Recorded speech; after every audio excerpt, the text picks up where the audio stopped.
তারই প্রশংসা করার ব্যাপারে সুন্দর জবান আল্লাহ আমাদের দান করেছেন এবং সেই সাথে সেই জবানের মিষ্টি ভাষাও আমার আল্লাহ আমাদেরকে দিয়েছেন। জোরে বলুন সুবহানাল্লাহ। এই জবানের মিষ্টি ভাষা দিয়ে আমরা একটু মহান মালিকের শাহী দরবারে কৃতজ্ঞতা জানাই। সকলে একবার উচ্চ কণ্ঠে পড়ি আলহামদুলিল্লাহ। একটু মন ভরে বলে আর একটু উচ্চ আওয়াজে। সাথে সাথে মহান মানবতার মূর্তপতি, যিনি গোটা বিশ্বকে মানবতা সভ্যতা, যেটি গোটা বিশ্বকে মানবতা এবং সভ্যতা শিখিয়েছে। কারণ ইতিহাস সাক্ষ্য দেয় যে আমার রাসূলে পাক মহান মানবতার মুক্ত প্রতীক হিসাবে পৃথিবীতে আগমনের পূর্বে আমার রাসূল যখন এই পৃথিবীতে নবুয়ত প্রাপ্ত হননি, নবী হয়ে আল্লাহ পাক দায়িত্ব প্রদান করেননি, তখন সেই সময়টাকে বলা হতো আইয়ামে জাহেলিয়া। এটা হলো আরবি শব্দ, আমরা বাংলা মানে বুঝি না, তাই আইয়ামে জাহেলিয়া এই কথাটাই আমরা বলি, কিন্তু এর ব্যাখ্যা বুঝি না।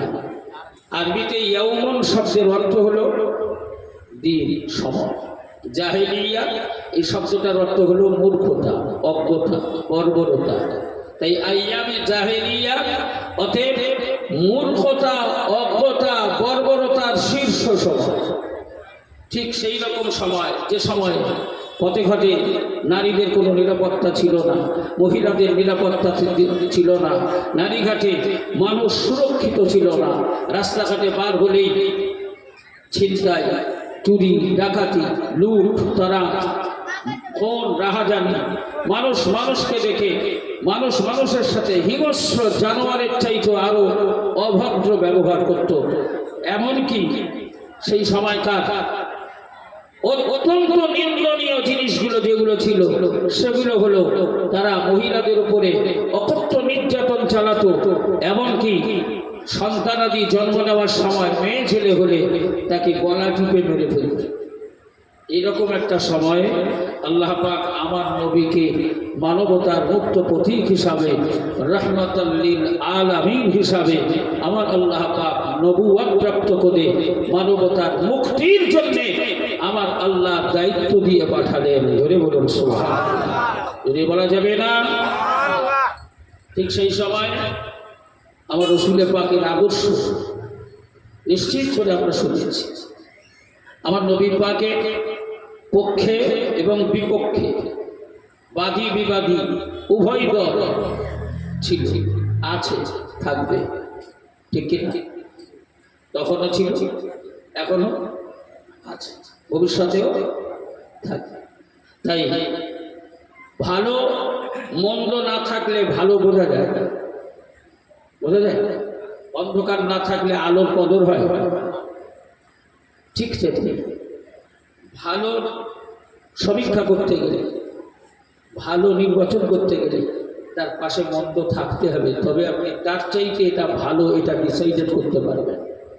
ঠিক তেমনি ভাবে তখন আমার নবীর নিন্দু, আমার নবীর সর্বনাশ, আমার নবীর পিছনের পায়ে পিছিয়ে নিয়ে আসা, আমার নবীকে নিশ্চিহ্ন করে দেওয়ার চিন্তা ভাবনা করার মানুষ ছিল। ঠিক তেমনই আমার নবীকে জীবন দিয়ে আত্মরক্ষা করা, আমার নবীকে জীবন বাজি রেখে নবীর সুস্থতা, নবীর শান্তি বজায় রাখার মানুষও, নবীর ভালোবাসার মানুষও ছিল। নিশ্চিত করে আমরা একটা বহু নজির, বহু ঘটনা আমরা শুনেছি, শুনি, জানি। তার মধ্যে অন্যতম একটি ঘটনা ওই বুড়িমার ঘটনা, মনে আছে না ভাই? শুনেছি না? বুড়িমা বাড়ির যা সামানপত্র যা ছিল, ক্যাতা কানি কম্বল লোটা বাটি ঘটি যা ছিল গুছিয়ে গাছিয়ে নিয়ে, এমনি তো আরো ভূমি মানে মরুভূমি এলাকা, প্রচন্ড গর্ব। আজকে পশ্চিমবাংলা আমাদের এই এলাকায় যত শুনলাম আমি, বেকার বলছে 41%, 41% গরম, 41 ডিগ্রি। কলকাতায় নাকি 42 ডিগ্রি গরম। আমার তো হাঁসফাঁস করছে। কি গরম থেকে বাঁচার জন্য সারাদিন ঘর থেকে বার হওয়াই মুশকিল হয়ে পড়েছে। আর সেই তারপরেও যদি এটা মরুভূমি এলাকা হয়, উত্তপ্ত পাহাড়, বালি, সেই রকম অধ্যুষিত এলাকা হয়, তাহলে এই গরম আরও চরম সীমায় পৌঁছাবে। তো সেই রকম গরমে ওই বুড়িমা লোটা কম্বল গুছিয়ে নিয়ে বাড়ি থেকে পালাচ্ছে। কেন? তাকে বোঝানো হয়েছে আব্দুল্লাহর বেটা মোহাম্মদ সাংঘাতিক একজন মানুষ, সে মানুষগুলোকে মেরে ফেলছে, মানুষগুলোকে ধরে নিয়ে যাচ্ছে, মানুষগুলোর উপরে অত্যাচার করছে। এই বোঝানো হয়েছে, ভুল বোঝানো হয়েছে। তাই বুড়িমা যা লোটা কম্বল ছিল গুছিয়ে নিয়ে এলাকা ছেড়ে পালাচ্ছে। পালাতে গিয়ে দেখা হবে তো হবে আমার নবীর সাথে। তার সাথে দেখা হয়েছে, সকলে বলে দেখা হয়েছে কার সাথে? আমার নবীর সাথে। যার ভয়ে পালাচ্ছে, যার জন্যে পালাচ্ছে, সেই নবীর সাথে রাস্তায় দেখা। আমার রসুলের পাক আন্তভাবে খুব নম্রতার সাথে ভদ্রতার সাথে জিজ্ঞাসা করলেন, বুড়িমা আপনি কোথায় যাবেন? কথা বলেন, বুড়িমা আপনি কোথায় যাবেন? কোনো কথা নেই। বুড়িমা আপনার শরীর, এই তো আপনার বয়স, আপনি নিজে হাঁটতে পারেন না, তো আপনি যদি কিছু মনে না করেন তাহলে আপনার এই বোঝাটা আমার মাথায় যদি দেন, আমি একটু আপনাকে হেল্প করে আগিয়ে দিয়ে আসি। আপনি কোথায় যাবেন আপনি আগে আগে চলেন, আর আমি বোঝাটা নিয়ে আপনার পিছু পিছু যাচ্ছি। চলেন, আমি আপনাকে একটু আগিয়ে দিয়ে আসি। বুড়িমার হাত থেকে বোঝাটা নিয়ে রাহমাতাল লিল আলামিন, গোটা বিশ্বের নবী, গোটা পৃথিবীর বাদশাহ, তিনি বুড়িমার বোঝা মাথায় করে বুড়িমার পিছনে পিছনে রওনা। বুড়িমা আস্তে আস্তে আস্তে আস্তে ঠিক গন্তব্যস্থলে পৌঁছালেন। বোঝাটা নামালেন, নামিয়ে বুড়িমার ঘরে বোঝা পৌঁছে দিলেন। বুড়িমা তাহলে আমি আসি মা। এই বাবা ছেলে, কোন ঘরের ছেলে তুমি? আমি জানি না বাবা, তোমার মনে এত দয়া এত মায়া। আমি শুনেছি মুহাম্মদ নিজেকে নবী দাবি করেছে, তো তোমাকে দেখে আমার মনে হচ্ছে যে মুহাম্মদকে নবী না করে আল্লাহ যদি তোমায় নবী করতেন তাহলে কত ভালো হতো। বাবা ছেলে, তুমি যাওয়ার সময় একটু পরিচয়টা দিয়ে যাও। কে তুমি? কোথায় তোমার বাড়ি? কি নাম তোমার? না বলি না, শোনার দরকার নেই, আমি একজন মানুষ মা। না বাবা বলো। বুড়িমা আপনি যে মোহাম্মদের ভয়ে দেশ ছেড়ে লোটা কম্বল নিয়ে পালিয়ে যাচ্ছেন, আমি হলাম সেই অসহায়, আমি হলাম সেই বাহারা মাহারা, আমি হলাম সেই এতিম মোহাম্মদ। যদি বলুন সুবহানাল্লাহ। বুড়িমা আশ্চর্য হয়ে গেলেন, আমার নবীকে জড়িয়ে ধরলেন। বাবা মোহাম্মদ তুমি নবী, তোমার সম্পর্কে আমার ভুল বোঝানো হয়েছে, তোমার সম্পর্কে আমাকে ভুল ধারণা দেওয়া হয়েছে, তাই আমি তোমার ভয়ে পালাচ্ছিলাম। তুমি যদি নবী হয়ে থাকো তাহলে আমি বুড়িমা সাক্ষ্য দিচ্ছি, পৃথিবীর মধ্যে এক নাম্বার ম্যাম তুমি মানবতার মূর্তপতি। তাই আমি বুড়িমা হাত লম্বা করে দিলাম, মহান আদর্শের মূর্তপতি হিসাবে আমাকে সেই আদর্শে আদর্শিত করে তোমার মূল মন্ত্র ইমানের কালেমা পড়িয়ে আমাকে তুমি মুসলমান করে দাও। ধরে বলেছি, এ ছিল আমার নবীর আদর্শ, এ ছিল আমার নবী পাকের আদর্শ। Abu Jahl, Abu Sufyan, Utba, উতাইবা, সাহেবা, মুগীরা, এরা সবাই আমার নবীর বিরোধিতা করত, আমার রাসূলুল্লাহ শত্রুতা দুশমনী করত। ঠিক এমনি সময় একটা ঘটনা ঘটেছিল আমার নবী পাকের জীবনে। ইতিহাস আমাদেরকে সাক্ষ্য দেয় কয়েক ডজন যুদ্ধ সংঘটিত হয়েছিল। পৃথিবীর কোনো ইতিহাস এই মর্মে প্রমাণ দেখাতে পারেনি যে একটি যুদ্ধ আমার নবীর পক্ষ থেকে শুরু করা হয়েছিল, বরং পৃথিবীর প্রত্যেকটি ইতিহাস সাক্ষ্য দেয় আমার নবী পাক জীবদ্দশায় যতগুলো যুদ্ধ সংঘটিত হয়েছে প্রত্যেকটা যুদ্ধ আমার রাসূল আত্মরক্ষা করার জন্যে, প্রতিহত করার জন্যে শুরু করেছে। অতএব আক্রমণ বিরোধী পক্ষ থেকে আগে সানানো হয়েছে, আমার নবী আত্মরক্ষা করার জন্যে, বাঁচার জন্যে প্রতিবাদ করে তার বিরোধিতা করেছে। তো ঠিক তেমনি আমার রসুলের পাক কয়েকজন সঙ্গীদেরকে নিয়ে আল্লাহ রসুল মরুভূমি এলাকায় বার হয়েছেন মানবতার মুক্তির দিকে লক্ষ্য করে, মানব জাতিকে অন্ধকার থেকে আলোর দিশারি দেওয়ার ব্যাপারে, মানবতার মুক্ত প্রতীক হিসাবে তাদের কল্যাণের জন্য, তাদের দরবারে, তাদের বাড়িতে বাড়িতে যাওয়ার জন্যে বার হয়েছে। পাহাড়ের পাদদেশে ঘেরা টোপে আমার রসুল এবং তার সঙ্গী সহ তাদেরকে বন্দী করে ফেলা হয়েছে, আটকে দেওয়া হয়েছে। Abu Jahl, Abu Sufyan Utba, Utaiba, Saiba, Mughira, এরা সবাই নেতা লিডার হিসাবে নেতৃত্ব প্রদান করে আল্লাহ রাসূল এবং তার অনুচর সহচরদেরকে পাহাড়ের ঘেরা টুপে আটকে দিয়েছে, বন্দী করে দিয়েছে, জীবদ্দশায় দুনিয়ার জমিনে জেলখানা বানিয়ে দিয়েছে। ওইখানে আটকে রাখার পরে আবু জেহেলের সিদ্ধান্ত অনুযায়ী এলাকায় ঘোষণা দেওয়া হয়েছে মুহাম্মদ এবং তার সহচরদেরকে আমরা হাতে মারব না, বরং তাদের হাতে মারার সিদ্ধান্ত নেওয়া হয়েছে।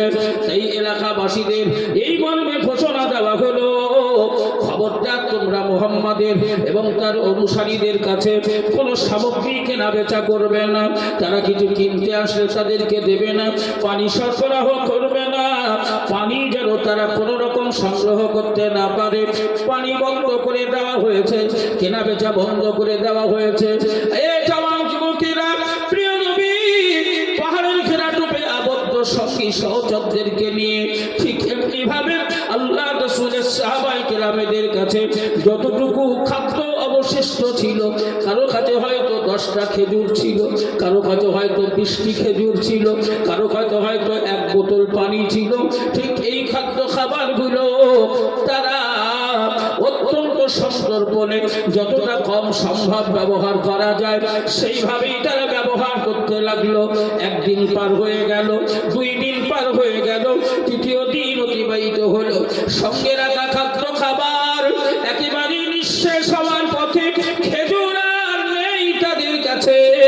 ইতিহাস সাক্ষ্য দেয়, শোনা এমন এক সময় গেছে ওই মরুভূমির উত্তপ্ত গরম এলাকায় একটি মাত্র খেজুর, ওই খেজুরটাকে অর্ধেক ভাগে ভাগ করেছেন, অর্ধেকটা খেয়ে একদিন কাটিয়েছেন, বাকি অর্ধেকটা তার পরের দিনে খেয়েছেন।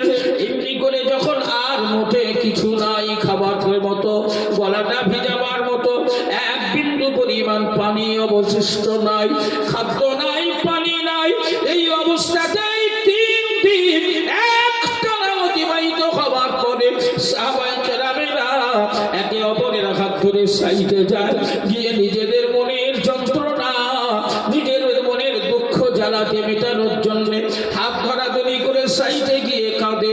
কেউ আমার নবীর সামনে এসে অভিযোগ জানায় না, কেউ বলে না ইয়া রাসূলুল্লাহ, ইয়া হাবিবাল্লাহ, খাবার নাই, পানি নাই, কি করে বাঁচবো আমরা, খাবারের ব্যবস্থা হবে কিনা, অভিযোগ নবীর কাছে কেউ করার জন্য আসে না।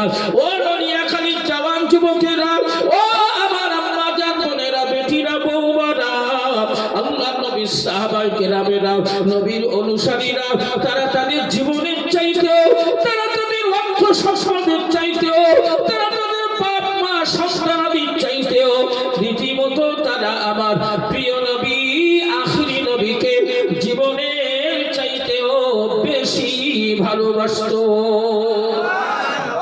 বলা যাবে না?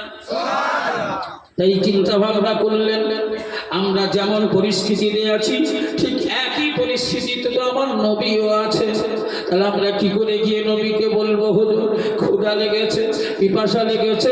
এ কথা আমার নবীকে বলা মানে আল্লাহর রাসূলকে তো কষ্ট দেওয়া হবে, আল্লাহর নবীকে তো দুঃখ দেওয়া হবে। নবী মনে মনে ভাববে, হায় রে, আমিও তোদের মতো অনাহারে আছি, আমিও তো ওদের মতো পিপাসায় কাতরাচ্ছি, তারপরে ওরা আমার যন্ত্রণা বাড়াবার জন্য আমায় বলছে। তাই নবী সাহাবায়ে কেরামেরা একে অপরের হাত ধরে সাইডে গিয়ে কেঁদে মনের জ্বালা দুঃখ কমাচ্ছে, কিন্তু আমার নবীর কাছে কোনো অভিযোগ জানায় না। ঠিক এমনি ভাবে আল্লাহ রাসূল লক্ষ্য করে দেখে 2 জন সাহাবী নীরবে নিভৃতে কান্না করে চলেছে। আল্লাহর রাসূল ইশারা করে ডাকলেন, বাবারা এসো, বাবা এসো, কি হয়েছে তোমাদের, কেন বাবা এমন করে কাঁদো?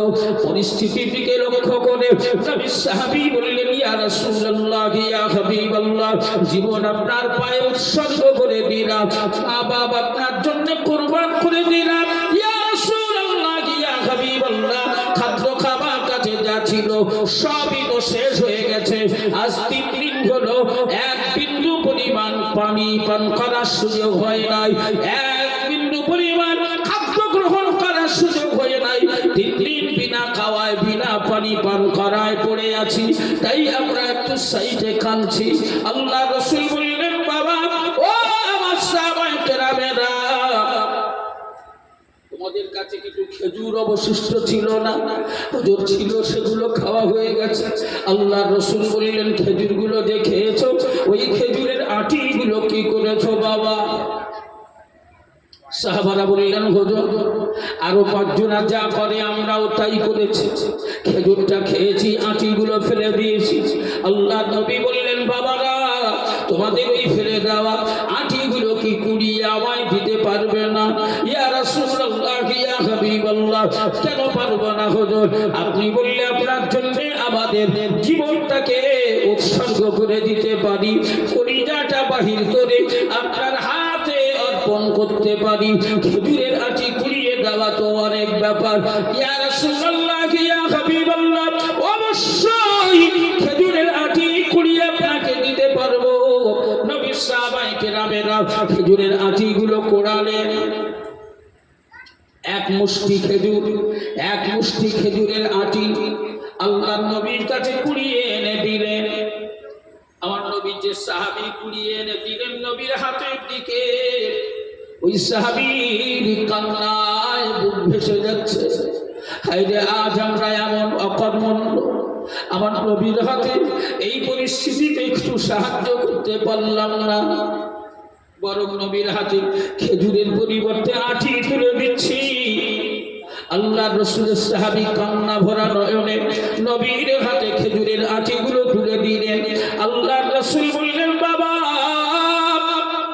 তুমি, আমি জানি তোমরা ক্ষুধার্ত, তোমরা বড় অসহায়, তারপরেও আমি রাসূল তোমাদের কাছে বলছি, বাবা তোমরা কি এই পাথুরে জমিন, এই মরুভূমি এলাকা একটু একটু করে খুঁড়ে গর্ত করে দানা বসাবার মতো মাদা বানিয়ে দিতে পারবে না? ইয়া রাসূলুল্লাহ, ইয়া হাবিবাল্লাহ, হুজুর আপনার জন্য জীবন দেব, সবই পারবো। আল্লাহ রাসূলের সাহাবায়ে কেরামেরা তারা ওই মরুভূমি এলাকায় একটু ছাড় করে মাদা তৈরি করে দিলেন। আমার নবী পাক বললেন, এসো বাবা এসো। সাহাবায়ে কেরামদের সাথে নিলেন। আল্লাহ রাসূল ওই খেজুরের আটিগুলি নিয়ে আমার নবী পাক নিজের বরকতি হাতে লাগাতে লাগলেন। হাদিস সাক্ষী, ইতিহাস সাক্ষ্য দেয়,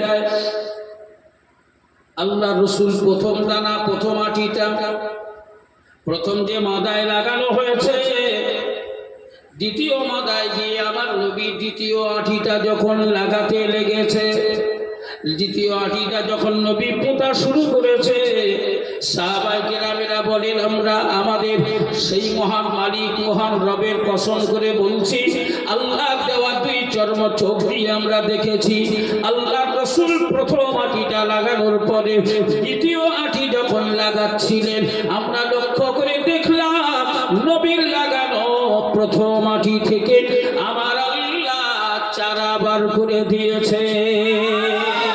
আরো জোরে বলা যাবে না? আল্লাহ রাসূল দ্বিতীয় আটি লাগানোর পরে তৃতীয় আটি লাগালেন, চতুর্থ আটি লাগালেন। নবী সাহাবায়ে কেরামেরা বললেন, আমার নবীর হাতে এক আদলা আটি, ওই খেজুরের আটিগুলো শেষ আটি নবী যখন লাগালেন, আমরা আমাদের চর্ম চোখ দিয়ে দেখলাম আমার নবীর বরকতি হাতের ছোঁয়া, আমার নবীর বরকতি হাতের টাচ। এই বরকতি হাতের দিকে লক্ষ্য করে আমরা আমাদের চর্ম চোখ দিয়ে দেখি আমার নবী প্রথম, দ্বিতীয়, তৃতীয় লাগানো আটিগুলোকে আমার আল্লাহ শুধু চারা বার করে দিয়েছে তা নয়, রীতিমতো ওই চারাগুলো বড় হয়ে গেছে, গাছে পরিণত হয়েছে। শুধু গাছ হয়েছে তা নয়, রীতিমতো ওই গাছে খেজুর ধরে, ওই খেজুরগুলো পেকে রীতিমতো খাবারের উপযুক্ত হয়ে গেছে। বলা যাবে না? আল্লাহ রসুলের মুখে মুচকি হাসি। আমার নবী মৃদু হেসে বললেন, বাবা সাহাবারা, ওই দেখো আল্লাহর বরকতি খাবার আল্লাহ দিয়েছে, নাও বাবা নাও, পেট ভরে খেয়ে নাও, জান ভরে খেয়ে নাও বাবা, গাছ থেকে খেজুর পেড়ে পেট ভরে জান ভরে খেয়ে নাও। আল্লাহ রসুলের সাহাবারা বলেন, আমরা ইচ্ছা মতো, মনের মতো জান ভরে গাছ থেকে খেজুর পেড়ে খুশি হয়ে গেল, জানটা ভরে গেল, কিন্তু খেজুরটা খাওয়ার পরে আমাদের তো একটু পানির দরকার। পানিও তো আমাদের কাছে নাই, এক ফোঁটা পানি নাই। পানি বন্ধ করে দেওয়া হয়েছে, দোকান বাজার কেনা বেচা বন্ধ করে দেওয়া হয়েছে। এই আল্লাহ রসুলের কাছে আমরা খেজুরগুলি খেয়ে প্রিয় নবী, আখিরি নবী রহমাতাল লিল আলামিনের কদমে আমরা আরজু জানালাম, ইয়া রাসূলুল্লাহ, ইয়া হাবিবাল্লাহ, আল্লাহ পাকের দয়া, মহান মালিকের মায়া, ইয়া রাসূলুল্লাহ, ইয়া হাবিবাল্লাহ, যিনি দয়া করে মায়া করে আমাদেরকে এই খাবারের ব্যবস্থা করেছেন, বরকতি খাবার যিনি দিয়েছেন, সেই মালিকের দরবার থেকে আমাদের জন্য কি আমার আল্লাহ একটু রহমতের পানির ব্যবস্থা করবে না? ইয়া রাসূলুল্লাহ, ইয়া হাবিবাল্লাহ, তেষ্টা ছাতি ফেটে যাচ্ছে, তেষ্টায় প্রাণটা ওষ্ঠাগত, আর পাচ্ছি না। আল্লাহ রাসূল বললেন, বাবা সাহাবারা, তোমরা তো ভালো জিনিস বলেছো, এসো বাবা, এসো, এসো বাবা, এসো। হাদিস সাক্ষী, ইতিহাস সাক্ষ্য দেয়, মরুভূমি এলাকায় প্রিয় নবী হাবিবুল্লাহ নিজের অনুচরদেরকে গোল করে দাঁড় করিয়ে দিলেন। আল্লাহ রাসূল মাঝখানে, আমার নবী পাক মাঝখানে দাঁড়িয়ে, আমার নবী পাকের এই শাহাদাত আঙ্গুল, এই আঙ্গুলটাকে কি আঙ্গুল বলে? সবাই মিলে বলে শাহাদাত আঙ্গুল। আমরা কখন ব্যবহার করি এটা? কখন ব্যবহার করি? নামাজের অবস্থায়, নামাজের সূরাতে আত্মাহাত বৈঠকে বসে আমরা এই আঙ্গুলটাকে ইশারা করে ব্যবহার করি। কখন, কি বলে ব্যবহার হয়?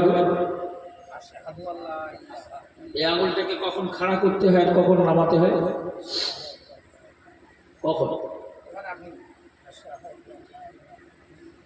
কি বাবা? এটা হলো বড়দের মাদ্রাসা, এটা বড়দের মাদ্রাসা। আমি নির্দিষ্ট সময়ের জন্য, তোমরা যে যে বয়সেরই হও না কেন, এখন সবাই প্রত্যেকেই আমার ছাত্র, আমি তোমাদের শিক্ষক। এই শিক্ষার ব্যাপারে শিক্ষক আর ছাত্রদের মধ্যে অপমান, অপদস্থ এরকম কোনো ব্যাপার আছে? শিক্ষার ব্যাপারে কোনো রকম কোনো ব্যাপার। এই শিক্ষার ব্যাপারে সব কিছুই সম্ভব। তাই আমরা প্রত্যেকেই শিক্ষণীয় ছাত্র হিসাবে আজ এই বড়দের মাদ্রাসায় কিছু বিষয় শিখব। এই শাহাদাত আঙ্গুল, এটা শাহাদাত বলা হয় কেন? শাহাদাত শব্দের বাংলা মানে সাক্ষ্য প্রদান করা। শাহাদাতের বাংলা মানে সবাই বলে সাক্ষ্য প্রদান করা। আমরা কিসের সাক্ষ্য দিই? যখন আত্তাহিয়াত সূরাতে বসি, আত্তাহিয়াত পড়তে গিয়ে ওখানে একটা শব্দ আসে, আশহাদু আল্লাহ ইলাহা ইল্লাল্লাহ, আশহাদু আল্লাহ ইলাহা, সবাই বলে আশহাদু আল্লাহ ইলাহা ইল্লাল্লাহ। এই আশহাদু আল্লাহ ইলাহা, এই শব্দটার মানে কি? আশহাদু, আমি সাক্ষ্য দিচ্ছি, আল্লাহ ইলাহা, নেই পৃথিবীতে কোনো মালিক নেই, কোনো মাবুদ নেই, কোনো উপাস্য নেই, কেউ সৃষ্টিকর্তা নেই। এই পর্যন্ত আঙ্গুল খাড়া। আশহাদু আল্লাহ ইলাহা, এ পর্যন্ত আঙ্গুল খাড়া, কেউ কোনো মালিক নেই। তারপরে আঙ্গুলটা নিচু, ইল্লাল্লাহ, কিন্তু মালিক হিসাবে আমার আল্লাহ আছে। জোরে বলুন সুবহানাল্লাহ। এই সাক্ষ্য দিয়ে এই আঙ্গুলটাকে ব্যবহার হয়। আশহাদু আল্লাহ ইলাহা, এই পর্যন্ত আঙ্গুল খাড়া, ইল্লাল্লাহ সময় আঙ্গুলটা বেঁকা। কোনো মাবুদ নেই, ইল্লাল্লাহ, আল্লাহ আছে।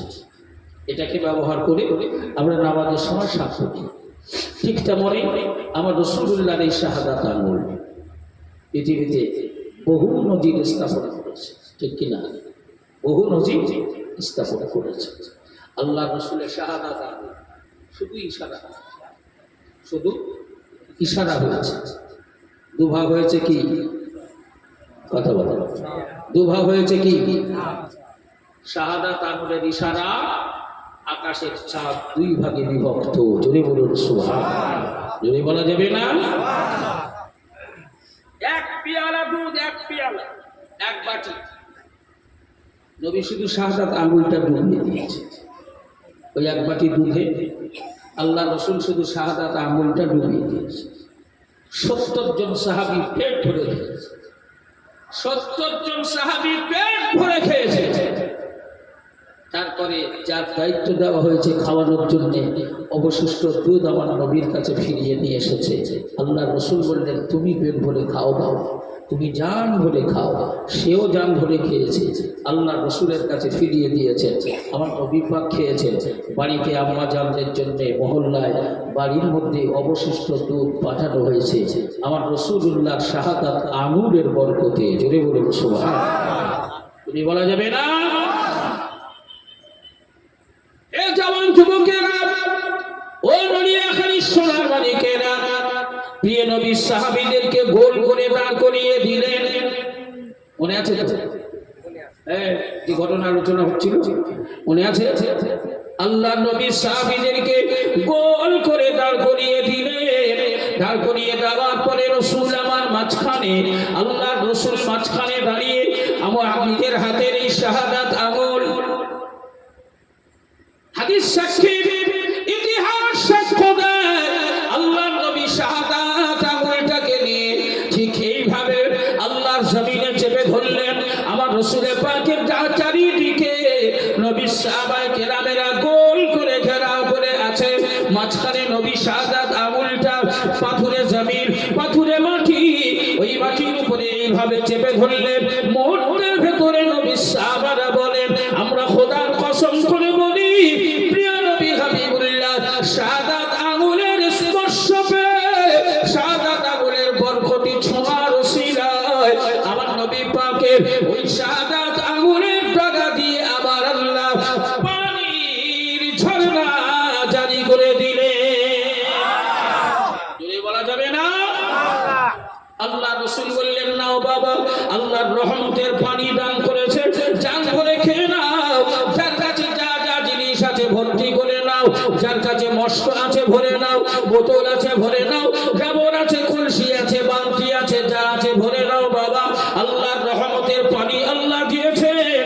এ জওয়ান যুবকেরা, সেই প্রিয় নবী হাবিবুল্লাহ কদমের দিকে লক্ষ্য করে আজ আমি আপনাদেরকে আলোচনার মূল জায়গায় নিয়ে আসার জন্য এত সময় আপনাদের কাছে রসুলের ব্যাপারে কিছু দৃষ্টান্তমূলক আলোচনা রাখলাম।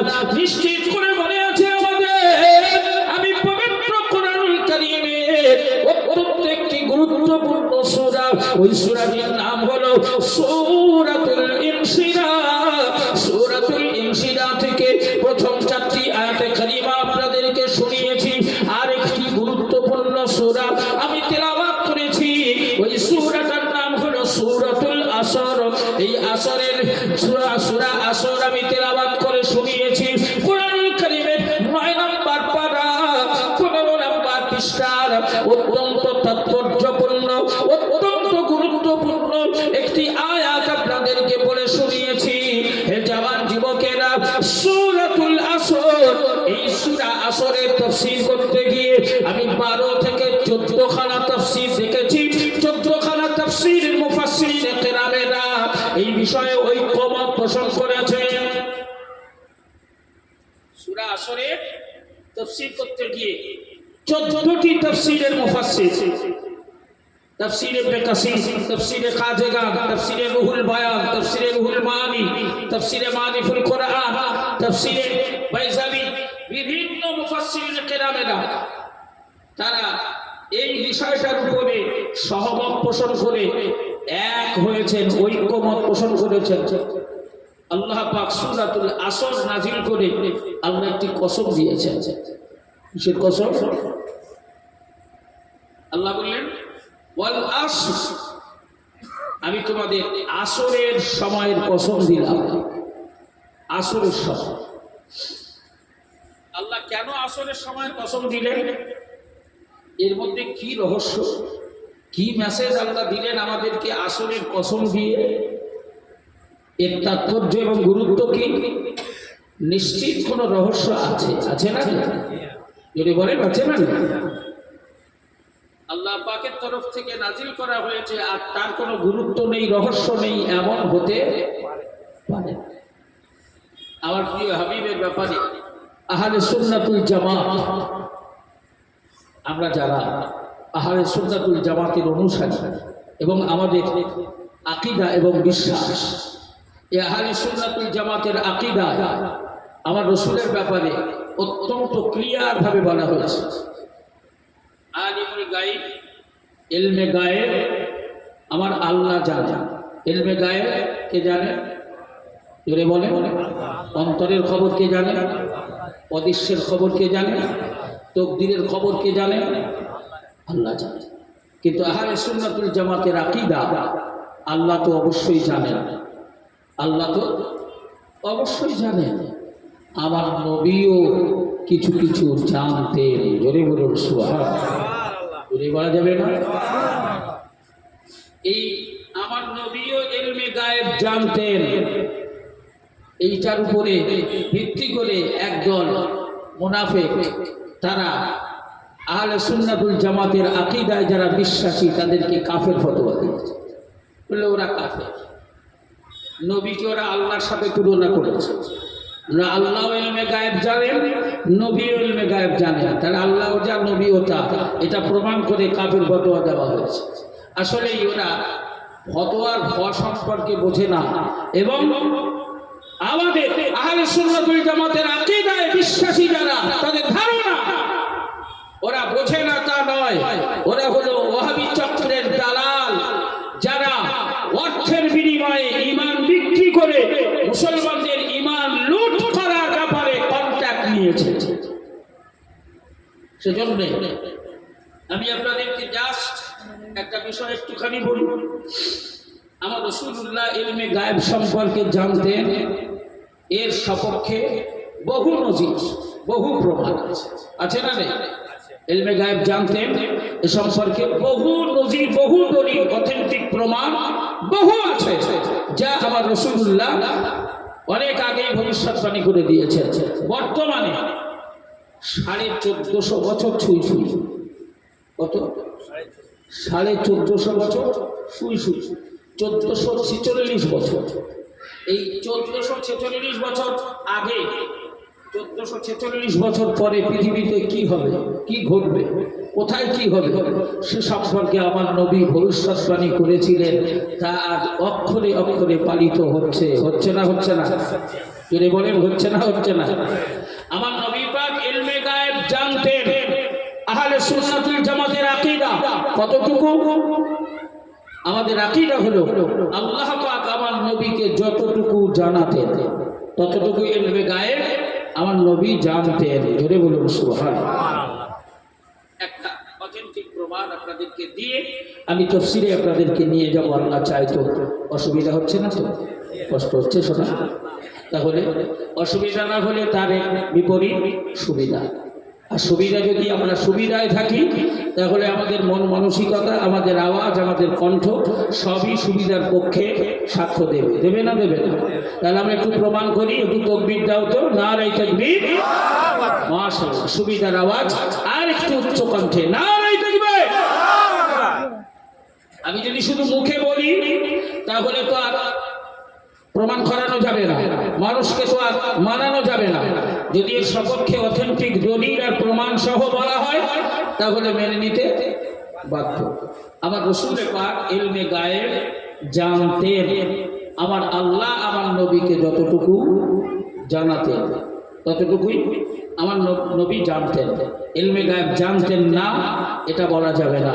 আবার আল্লাহ যতটুকু জানতেন নবীও ততটুকু জানতেন এটাও বলা যাবে না। নবী কতটুকু ইলমে গায়েব জানতেন? যতটুকু আল্লাহ আমার নবীকে জানাতেন। এর সপক্ষে একটা দলিল শুনে রাখুন। এ জওয়ান যুবকেরা, প্রিয় নবীর ব্যাপারে অনেক আলোচনা সমালোচনা হয়েছে। আহলে সুন্নাতুল জামাতের আকীদা, প্রিয় নবী হাবিবুল্লাহ ইলমে গায়েব সম্পর্কে আমার নবী জানতেন। অদৃষ্টের খবর, কপালের লেখন, ললাটের লিখন। আমার নবী পাক ছিলেন ভবিষ্যৎবাণী বক্তা, তাই আল্লাহর রাসূল ইলমে গায়েব জানতেন। এর সপক্ষে অথেন্টিক দলিল হলো মহান মালিক রব্বুল আলামিন পৃথিবীর কোন মুফাসসির, পৃথিবীর কোন মুহাদ্দিস, পৃথিবীর কোন খোদা, পৃথিবীর কোন কাতিব, পৃথিবীর কোন আফজাল কুতুবকে আমার আল্লাহ সুযোগ দিলেন না। কাউ ইলমে গায়েবের ব্যাপারে আমার রাসূলুল্লাহ যে ইলমে গায়েব জানতেন এর সপক্ষে অথেন্টিক প্রমাণ আর দলিল স্বয়ং আমার আল্লাহ নিজেই দিয়েছে। এই জওয়ান যুবকেরা পবিত্র কোরআনুল কারীমের ব্যাপারে আল্লাহ পাক ঘোষণা দিলেন লা তুহাররিক বিহি লিসানাকা লিতাজালা বি ইন্না আলাইনা জামাহু ওয়া কুরআনা ফাইদা ক্বরানাহু ফাত্তাবি কুরআনা সুম্মা ইন্না আলাইনা বায়ানা। হে জওয়ান যুবকেরা আল্লাহ পাকের তরফ থেকে আল্লাহ প্রদত্ত কোরআনুল কারীম আমার নবীর উপরে আল্লাহ পাক নাযিল করেছেন, নবীর কাছে পাঠানো হয়েছে ফেরেশতা জিবরাইল আমিনের মাধ্যম দিয়ে। জিবরাইল মারফতে আল্লাহ রাসূলের কাছে কোরআন নাযিল করা হয়েছে। হে জওয়ান যুবকেরা ও সোনার মানিকেরা, এই কোরআনুল কারীমটাকে একবারে একসাথে আল্লাহ নবীর উপরে নাযিল করা হয় নাই। এরপর আমরা বহু শুনেছি আল্লাহ পাক এই 30 পারা কোরআন নবীর উপরে নাযিল করতে গিয়ে দীর্ঘ 23 বছর 4 মাস সময় নিয়েছেন। এই জওয়ান যুবকেরা 22 বছর 4 মাস ধরে আল্লাহর নবীর উপরে 23 বছর ধরে আল্লাহর নবীর উপরে 6666টি আয়াত বিশিষ্ট কোরআনুল কারীম নাযিল করা হয়েছে। যখন যেমন প্রয়োজন হয়েছে, যুদ্ধের ময়দানে যে প্রয়োজন পড়েছে তার উপরে আল্লাহ কোরআন নাযিল করে দিয়েছে। মায়েশার ঘরে যেমন প্রয়োজন পড়েছে আল্লাহ কোরআন নাযিল করেছে। এই জওয়ান যুবকেরা সামাজিকতার ব্যাপারে, পারিবারিকতার ব্যাপারে, রাজনীতির ব্যাপারে, এই সোনার বাড়ি শিক্ষার ব্যাপারে, সমাজের ব্যাপারে যখন যেমন প্রয়োজন হয়েছে আমার আল্লাহ পাক ঠিক তেমনই কোরআন নাযিল করেছেন। তাই কোরআনুল কারীম নাযিল করার ব্যাপারে আল্লাহ পাক কম বেশি 23 বছর সময় নিয়েছেন। এই 23 বছর ধরে নাযিল হওয়া কোরআনুল কারীম জিবরাইল আমিন নিয়ে নবীর উপরে যখন নাযিল করার জন্য আসতেন, ওই সময় আল্লাহর রাসূল জিবরাইল এসে নাযিল করতেন, জিবরাইল এসে নবীকে শুনিয়ে দিতেন। আর আল্লাহর নবী মুখস্থ করার জন্য সঙ্গে সঙ্গে জবান সঞ্চালনা করে পড়া শুরু করে দিতেন। অত্যন্ত শ্রম পরিশ্রম করে নবী কোরআন মুখস্থ করার জন্য পড়াশোনা করতেন। হঠাৎ একদিন আল্লাহ পাকের তরফ থেকে জিবরাইল আমিনকে দিয়ে এই আয়াতে কারিমা নাযিল করানো হলো। হে জিবরাইল আমিন, আমার প্রিয় বন্ধু, আমার প্রিয় দোস্ত, আমার প্রিয় হাবিবকে দিয়ে বলো লা তুহাররিক বিহি লিসানাকা লিতাজালা বিহি। না না না না না, আমার নবীকে বারণ করে দাও, আমার নবীকে নিষেধ করে দাও, আমার রাসূলকে বলে দাও আমার নবীকে জবান সঞ্চালন করে, কষ্ট করে জিহ্বা চালনা করে, কষ্ট মেহনত করে কোরআন মুখস্থ করার দরকার হবে না। আমার রাসূলকে গিয়ে বলো হে জিবরাইল আমিন, তুমি এই বলবে আমার নবীকে বলো হুজুর আমি আপনার উপরে কোরআন নাযিল করব, কোরআন আপনাকে শোনাবো, আপনি শুধুই কেবলমাত্র নিশ্চিন্তে শুনে যান। জবান সঞ্চালনা করে, জিহ্বা চালনা করে কোরআন মুখস্থ করার দরকার হবে না। কারণ আমি আল্লাহ সিদ্ধান্ত নিয়েছি ইন্না আলাইনা জামাহু ওয়া কুরআনা। আমি আল্লাহর সিদ্ধান্ত আর ফয়সালা, আমি পুরো কোরআনুল কারীম, টোটাল কোরআনুল কারীমটাকে আমার রাসূলুল্লাহ, আমার প্রিয় বন্ধু, আমার প্রিয় দোস্ত, আমার হাবিবের সিনায় আমি আল্লাহ পাক জমা করে দেওয়ার দায়িত্ব আমি আল্লাহ গ্রহণ করেছি। আরো জোরে বলা যাবে না? এই জওয়ান যুবকেরা, শুধু এতটুকু বলেই তো আমার আল্লাহ বন্ধ করে দেন না। জিবরাইল আমিনকে বললেন হে মালায়েকা জিবরাইল আমিন, আমার রাসূলকে গিয়ে বলো শুধু আমার নবীর সিনা মোবারকে কোরআন জমা করে দেওয়ার দায়িত্ব নিয়েছি তা নয়, সুম্মা ইন্না আলাইনা বায়ানা। আমি যেমন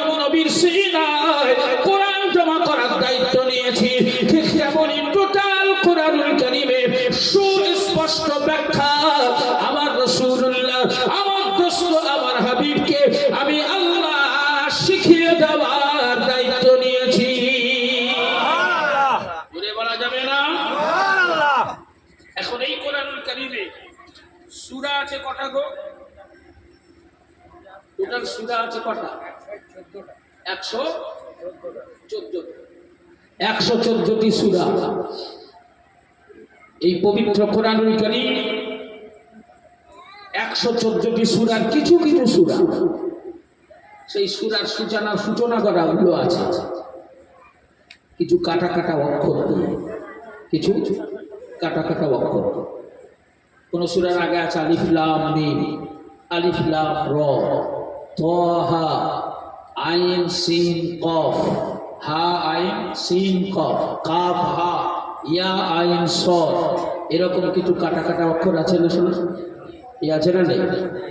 এই কাটা কাটা অক্ষরগুলো ব্যাখ্যা করতে গিয়ে মুফাসসিরিন কেরামের কলমের লেখনী তারা লিখেছেন আল্লাহু আ'লামু বিমুরাদিহি, আল্লাহু আ'লামু বিমুরাদিহি। এই আলিফ লাম মিম, আলিফ লাম র, তাহা এই অক্ষরগুলোর মানে একমাত্র আমার আল্লাহ জানে, একমাত্র আমার আল্লাহ জানে। কে জানে? বলেন আল্লাহ জানে। আর আহলে সুন্নাত ওয়াল জামাতের আকীদা এই কাটা কাটা অক্ষরগুলোকে হাদিসের পরিভাষায় বলা হয় হুরুফে মুকাত্তাআত। এই হুরুফে মুকাত্তাআতের মানে আল্লাহ তো অবশ্যই জানেন, আমার নবীও জানতেন। জোরে বলুন সুবহানাল্লাহ। এটা আহলে সুন্নাত ওয়াল জামাতের আকীদা এবং বিশ্বাস। কেন? আমার নবী জানতেন, আল্লাহ আমার নবীকে জানিয়েছেন, নবী জানতেন। উম্মতেরা জানুক এটা না আল্লাহ পছন্দ করেছেন না আমার নবী পছন্দ করেছেন, তাই উম্মতদের জানাবার বিষয়ে সম্পূর্ণ গোপন করা হয়েছে। আল্লাহ যেমন এই হুরুফে মুকাত্তাআতের ব্যাখ্যাগুলো জানেন, আমার নবীও ঠিক তেমনই জানতেন। জোরে বলুন সুবহানাল্লাহ। কেন, কিভাবে? তাহলে আপনি আমাকে একটু মনে করিয়ে দিন। সুম্মা ইন্না আলাইনা বায়ানা, আল্লাহ বলেন আমি টোটাল কোরআনের সুস্পষ্ট ব্যাখ্যা আমার নবীকে শিখিয়ে দিয়েছি। সমস্ত কোরআনের টোটাল পুরো কোরআনুল কারীমের সুস্পষ্ট ব্যাখ্যা আমার রাসূলকে শিখিয়ে দিয়েছি। জোরে বলুন সুবহানাল্লাহ। তাহলে আল্লাহ যখন নবীকে কোরআনের ব্যাখ্যাগুলো শিখিয়ে দিয়েছেন, ওই আলিফ লাম র, আলিফ লাম মিম, তাহা, ইয়াসিন এইগুলো বাদ দিয়ে বাকিগুলো শিখিয়েছেন না এগুলো সহ শিখিয়েছেন? কথা বলেন। টোটাল কোরআনের ব্যাখ্যা নবীকে শিখিয়েছেন, এটাই তো আল্লাহ বলেছেন। তাহলে আল্লাহ তো বলতেন আমি এই কাটা কাটা অক্ষরগুলো বাদ দিয়ে বাকিগুলোর মানে আমার নবীকে শিখিয়েছি। আমি ওই কাটা অক্ষরগুলোর মানে আমি জানি, আমার নবী জানে না। এটা আল্লাহ ক্লিয়ার করে দিতেন। তা না দিয়ে আল্লাহ কি বলেছেন? সুম্মা ইন্না আলাইনা বায়ানা, আমি সমস্ত কোরআনের ব্যাখ্যা আমার নবীকে শিখিয়েছি। জোরে বলুন সুবহানাল্লাহ। তাই আহলে সুন্নাত ওয়াল জামাতের আকীদা আল্লাহ তো অবশ্যই জানেন, আমার নবীও জানতেন। তাই এই ধরনের যে সমস্ত বিষয়গুলো আল্লাহ আমার নবীকে জানিয়েছেন সেই ইলমে গায়েব আমার নবীও জানতেন। জোরে বলুন সুবহানাল্লাহ। জোরে বলা যাবে না? সুবহানাল্লাহ। এখন আমাদের সমাজে কিছু বিশৃঙ্খলা তৈরি হচ্ছে। আমাদের সমাজে কিছু অলীক ঘটনা ঘটছে। আপনি বলুন গার্জিয়ান হিসাবে আমরা এখানে যারা আছি, গার্জিয়ান হিসাবে আমরা আমাদের ছেলে মেয়েদের ভবিষ্যৎ ভালো, ছেলে মেয়েদের ভবিষ্যৎ প্রতিষ্ঠিত হোক। আমি ভ্যান চালাচ্ছি বলে আমার ছেলে মাটি কেটে খাবে, এরকম চিন্তা কারো আছে না? আমরা সবাই চাই যে আমাদের ছেলে মেয়েরা মাথা উঁচু করে বাঁচুক, সমাজে প্রতিষ্ঠিত হোক, সুশিক্ষায় শিক্ষিত হোক, 10 জনের 1 জন হোক, আমাদের ছেলে মেয়েদের ভবিষ্যৎ উজ্জ্বল হোক। এ তো প্রত্যেকটা বাপ মার চিন্তা ভাবনা, ঠিক কিনা? কথা বলে। অনেক টোটোওয়ালা আছে দেখবেন, হয়তো ফ্যামিলিতে 5-7 জন খানেওয়ালা। এখন এই প্রচন্ড গরমে সারাদিন লোক বার হয়, এই সকালের দিকে একটু এক দুটি, আবার সন্ধ্যাবেলায় এক দুটো ভাড়া, যা ইনকাম হয় তাদের সংসার চলবে না।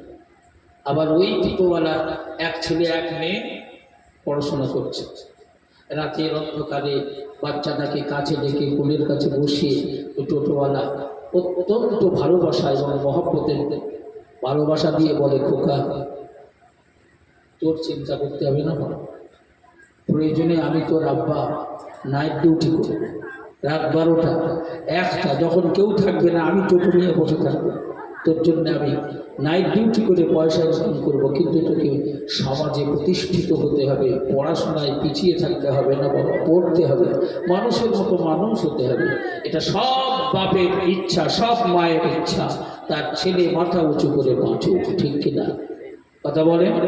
ঠিক তেমনি ভাবে আল্লাহ পাক আমাদেরকে দায়িত্ব দিয়েছে।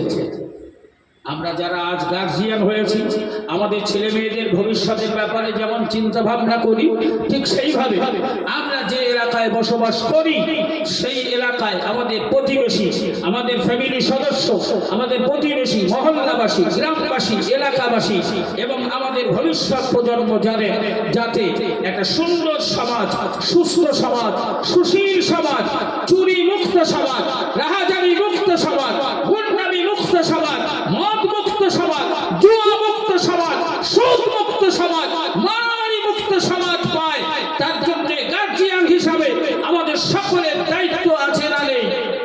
জোরে বলে আছে না নেই?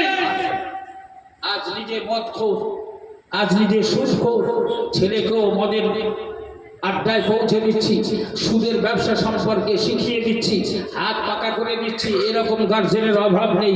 তবে সুন্দর এবং সুন্দর সমাজ, সুন্দর পরিবেশ উপহার দেওয়ার মানুষের বড় অভাব, ঠিক কিনা বলে? এ দায়িত্ব পালনের ব্যাপারে আমরা সচেতন নয়, এই দায়িত্ব পালনের ব্যাপারে আমরা সচেতন নয়। তাই মহান মালিক বললেন, ওয়াল আসর, আমি আসরের সময়ের কসম করে বলছি। এই আসরের সময়ের কসম কেন করেছেন একটু পরে বলবো। আল্লাহ আসরের সময়ের কসম করে কি বললেন? ইন্নাল ইনসান, অবশ্যই পৃথিবীর সমস্ত মানুষ। আল্লাহ এখানে শুধু কেবলমাত্র মুসলমানগুলোকে আলাদা করে আল্লাহর তরফ থেকে মেসেজ দেওয়া হয়েছে তা নয়, মুসলমানগুলোকে আলাদা করে মেসেজ দিয়েছেন তা নয়, বরং আল্লাহ বলেছেন পৃথিবীর সমস্ত মানুষ, হিন্দু, খ্রিস্টান, আদিবাসী, সাঁওতাল, ইহুদি, নাসারা, জৈন, পার্সি, মুসলমান, অমুসলমান, পৃথিবীতে পুরুষ, মহিলা, হিজলা, খোরসা যা আছে সমস্ত মানুষকে উদ্দেশ্য করে আল্লাহ বললেন, ইন্নাল ইনসান, অবশ্যই পৃথিবীর প্রত্যেকটা মানব মানবী লাফি খুসর, সবাই তারা ক্ষতির মধ্যে পড়ে আছে, ক্ষতিগ্রস্ত সবাই। পৃথিবীর প্রত্যেকটা মানুষ আমরা সবাই ক্ষতির মধ্যে, ক্ষতিগ্রস্ত অবস্থায় আছি। আল্লাহ কেন এই মর্মে মেসেজ দিলেন? আর যদিও বা এই মেসেজ আল্লাহ দিলেন, তাহলে আমাদের ধারণা কি? একজন হিন্দুও ক্ষতিগ্রস্ত, একজন খ্রিস্টানও ক্ষতিগ্রস্ত, একজন মুসলমানও ক্ষতিগ্রস্ত। তাহলে আমরা মুসলমান হয়ে আল্লাহর উপরে বিশ্বাস স্থাপন করে ইমানের কলেমা পড়ে ইমান আনয়ন করে আমাদের লাভ কি? ওরাও যা আমরাও, ওরাও যা আমরাও থাক, ওরাও ক্ষতি আমরাও ক্ষতি, ওরাও ক্ষতিগ্রস্ত আমরাও ক্ষতিগ্রস্ত। তাহলে আলাদা ডিফারেন্স। ইমান এনে লাভ কি হলো? কি এ প্রশ্ন মনে জাগে না জাগে না? কথা বলে এ প্রশ্ন মনে জাগে না? তাহলে আমাদের ইমানের লাভ কি হলো? মুসলমানদের লাভ কি হলো? যে কিয়ামতের কঠিন হাসরে বাবা ক্ষতির থেকে আমরা কেউ বাঁচতে পারি না। আল্লাহ পাক নিজেই ডিফারেন্স করে দিলেন। মুসলমানের ক্ষতি, হিন্দুর ক্ষতি, খ্রিস্টানের ক্ষতি, ইহুদির ক্ষতি, জৈনের ক্ষতি, মানব জাতি হিসাবে আমরা কেমনভাবে ক্ষতিগ্রস্তের মধ্যে পড়ে আছি এটা আবার মালিক ডিসাইড করে দিলেন। কেমন করে?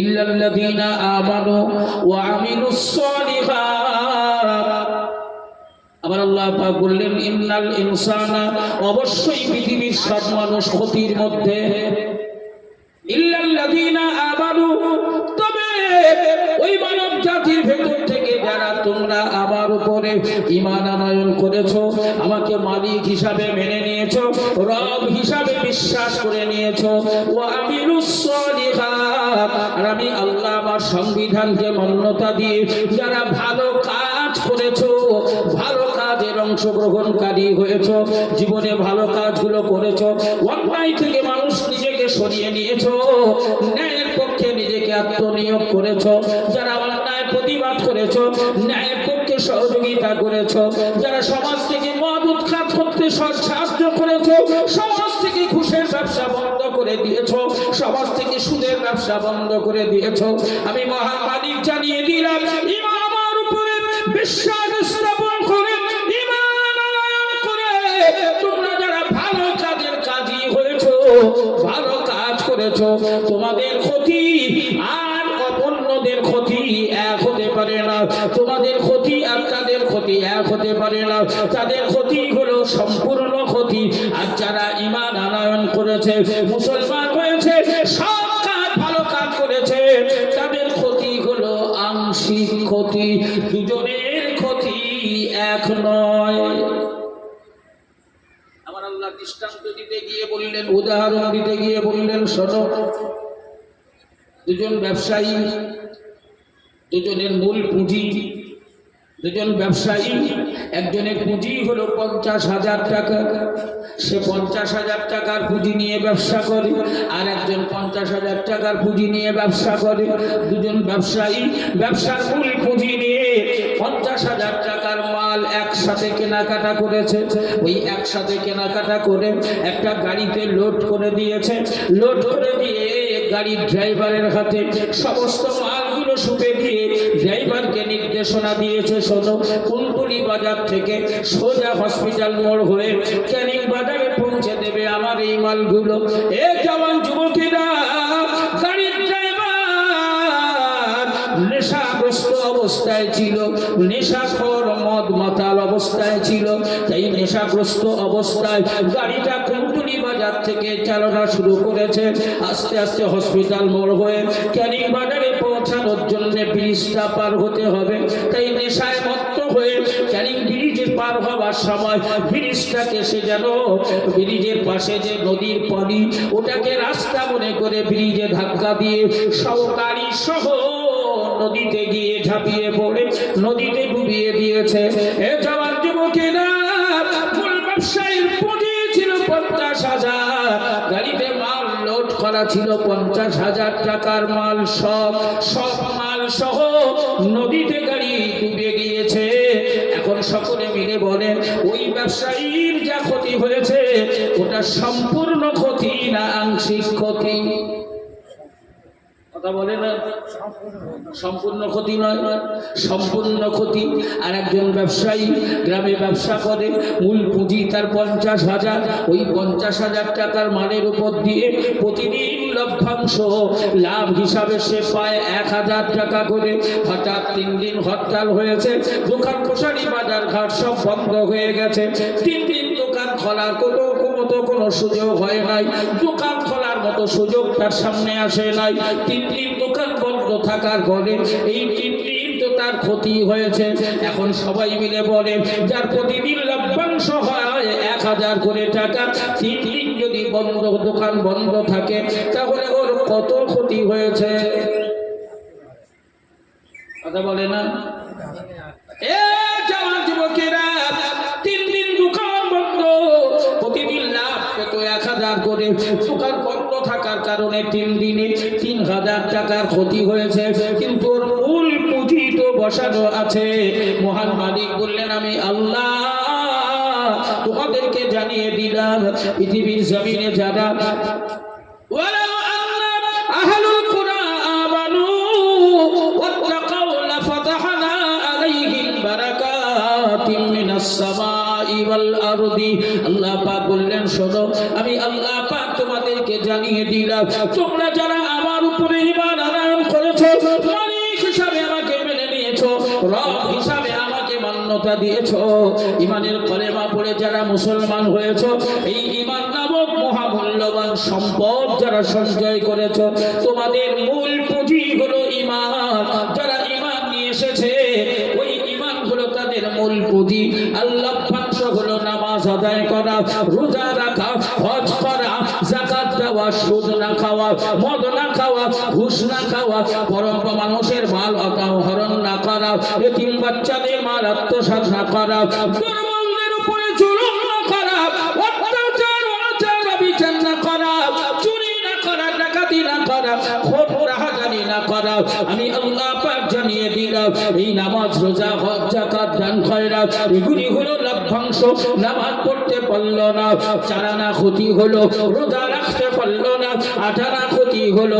এই ক্ষতিগুলো হলো লাভের ক্ষতি, লভ্যাংশের ক্ষতি, কিন্তু মূল পুঁজি হিসাবে ঈমান তো ওদের মজবুত আছে, কায়েম আছে, ঈমান ওদের অবশিষ্ট আছে। যারা ঈমান নিয়ে এসেছে ওদের লাভের ক্ষতি হবে, আর যারা ঈমান আনতে পারে না, ঈমান আনতে সক্ষম হয় না, ওদের ক্ষতি হলো সম্পূর্ণ ক্ষতি, আর ঈমানদারের ক্ষতি হলো আংশিক ক্ষতি। তাই আমি আল্লাহ পাক জানিয়ে দিলাম, ইল্লাল্লাযীনা আমানু, যারা ঈমান করেছে, আমাকে রব হিসেবে মেনে নিয়েছে, ওয়াত্তাকাউ, অন্তরে আমার ভয় পোষণ করেছে, আমি আল্লাহ পাক জানিয়ে দিলাম ওই মানুষদের জন্য লাফাতাহনা আলাইহিম বারাকাত, আমি আল্লাহ পাক খুলে দেব। যে জনপদ এলাকার মানব মানবীরা আমাকে রব হিসাবে মেনে নিয়েছে, মাবুদ হিসাবে মেনে নিয়েছে এবং আমার ভয় অন্তরে পোষণ করেছে, সবাই মিলে একটা আওয়াজ দিয়ে বলো তো শোনাও, যার অন্তরে আল্লাহর ভয় তৈরি হয়েছে, যে আল্লাহকে ভয় করে, ওই মানুষটি কখনো কি চুরি করতে পারে, ডাকাতি করতে পারে, রাহাজানি করতে পারে, মিথ্যা কথা বলতে পারে, জিনা ব্যভিচার করতে পারে, সুদ খেতে পারে, ঘুষ খেতে পারে? না না না, যার অন্তরে আল্লাহর ভয় তৈরি হয়ে আছে, সে জানে পৃথিবীর সব চোখ আড়াল করতে পারলেও আমার মালিকের চোখ আড়াল করা সম্ভব নয়। মদের গ্লাসে মুখ লাগালে পৃথিবীর জনপদে কেউ যদি দেখতে না পায়, আমার আল্লাহর নজর এড়ানো সম্ভব নয়। পরের মাল আহরণ করা, চুরি করে নেওয়া, পৃথিবীর সব চোখ ফাঁকি দিতে পারলেও আমার আল্লাহর চোখ ফাঁকি দেওয়া যাবে না। তাই আল্লাহ বললেন, ওয়াত্তাকাউ, যারা আমার ভয় অন্তরে পোষণ করেছে, লাফাতাহনা আলাইহিম বারাকাত, আমি আল্লাহ পাক খুলে দেব, উন্মোচন করে দেব। আমি আল্লাহ পাক আমার তরফ থেকে খুলে দেওয়া হবে ওদের জন্য রহমত আর বরকতের দরওয়াজা, মিনাস সামাই ওয়াল আরদি।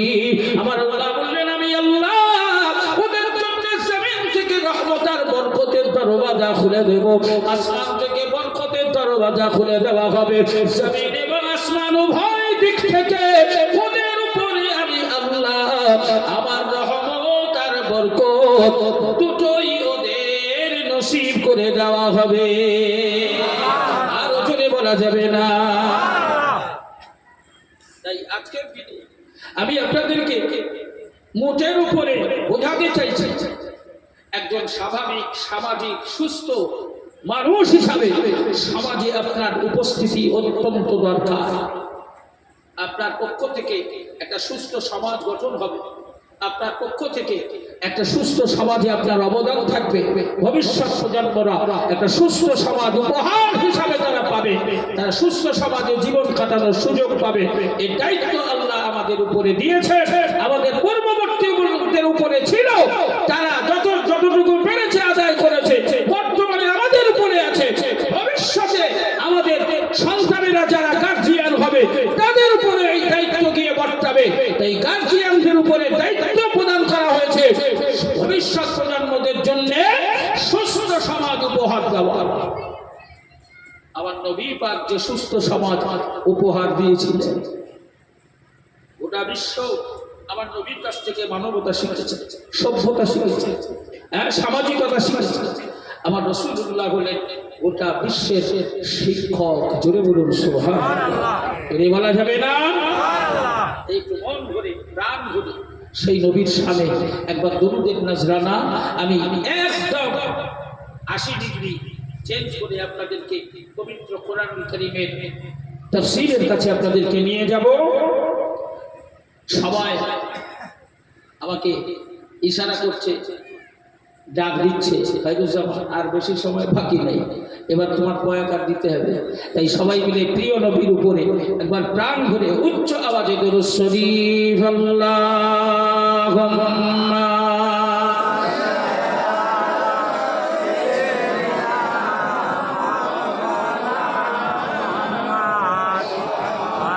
ওয়া আলা আলি সাইয়্যিদিনা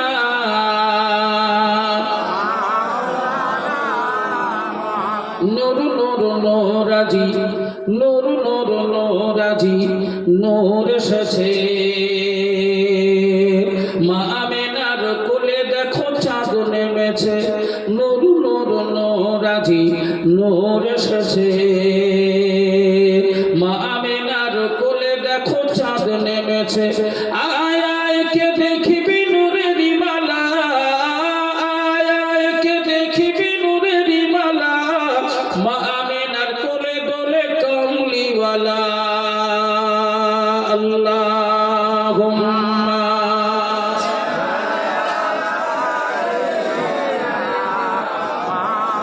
ওয়া আলা আলি সাইয়্যিদিনা।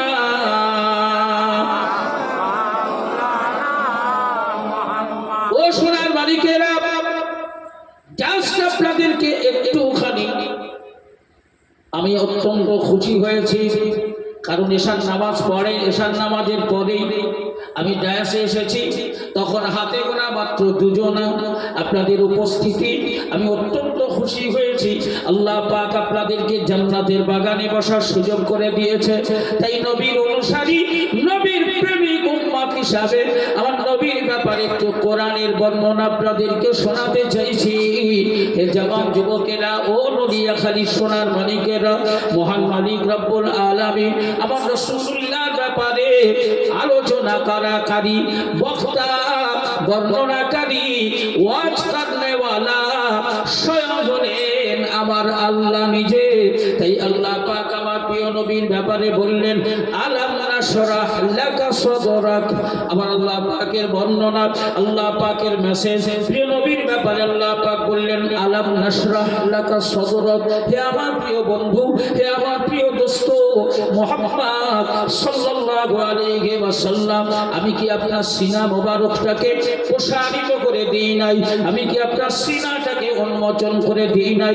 আমি কি আপনার সিনাটাকে খুলে দিই নাই? আল্লাহ বললেন, হে আমার প্রিয় বন্ধু মুহাম্মদ, আমি কি আপনার সিনাটাকে উন্মোচন করে দিই নাই? সিনা উন্মোচন বোঝেন?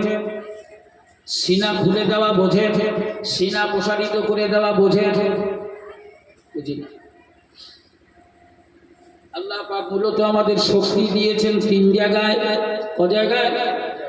সবাই মিলে বলেন, ক জায়গায়? 3 জায়গায়। প্রথম শক্তি আল্লাহ দিয়েছেন আমাদের বডিতে। এ জওয়ান যুবকেরা, আমাদেরকে আল্লাহ যে বডি দান করেছেন, এই বডিতে একটা শক্তি আছে না নাই? এই বডির শক্তিটাকে বলা হয় দৈহিক শক্তি। দ্বিতীয় নম্বর শক্তি আল্লাহ দিয়েছেন আমাদের মাথায়, যেটাকে বুদ্ধিমত্তার শক্তি বলা হয়, ব্রেনের শক্তি। এটা হলো 2 নম্বর শক্তি। 3 নম্বর শক্তি আল্লাহ পাক দান করেছেন আমাদের সিনায়, যেটাকে বলা হয় আধ্যাত্মিক শক্তি। তবে এই 3 শক্তির ভেতরে সিনার শক্তি হলো অত্যন্ত গুরুত্বপূর্ণ শক্তি।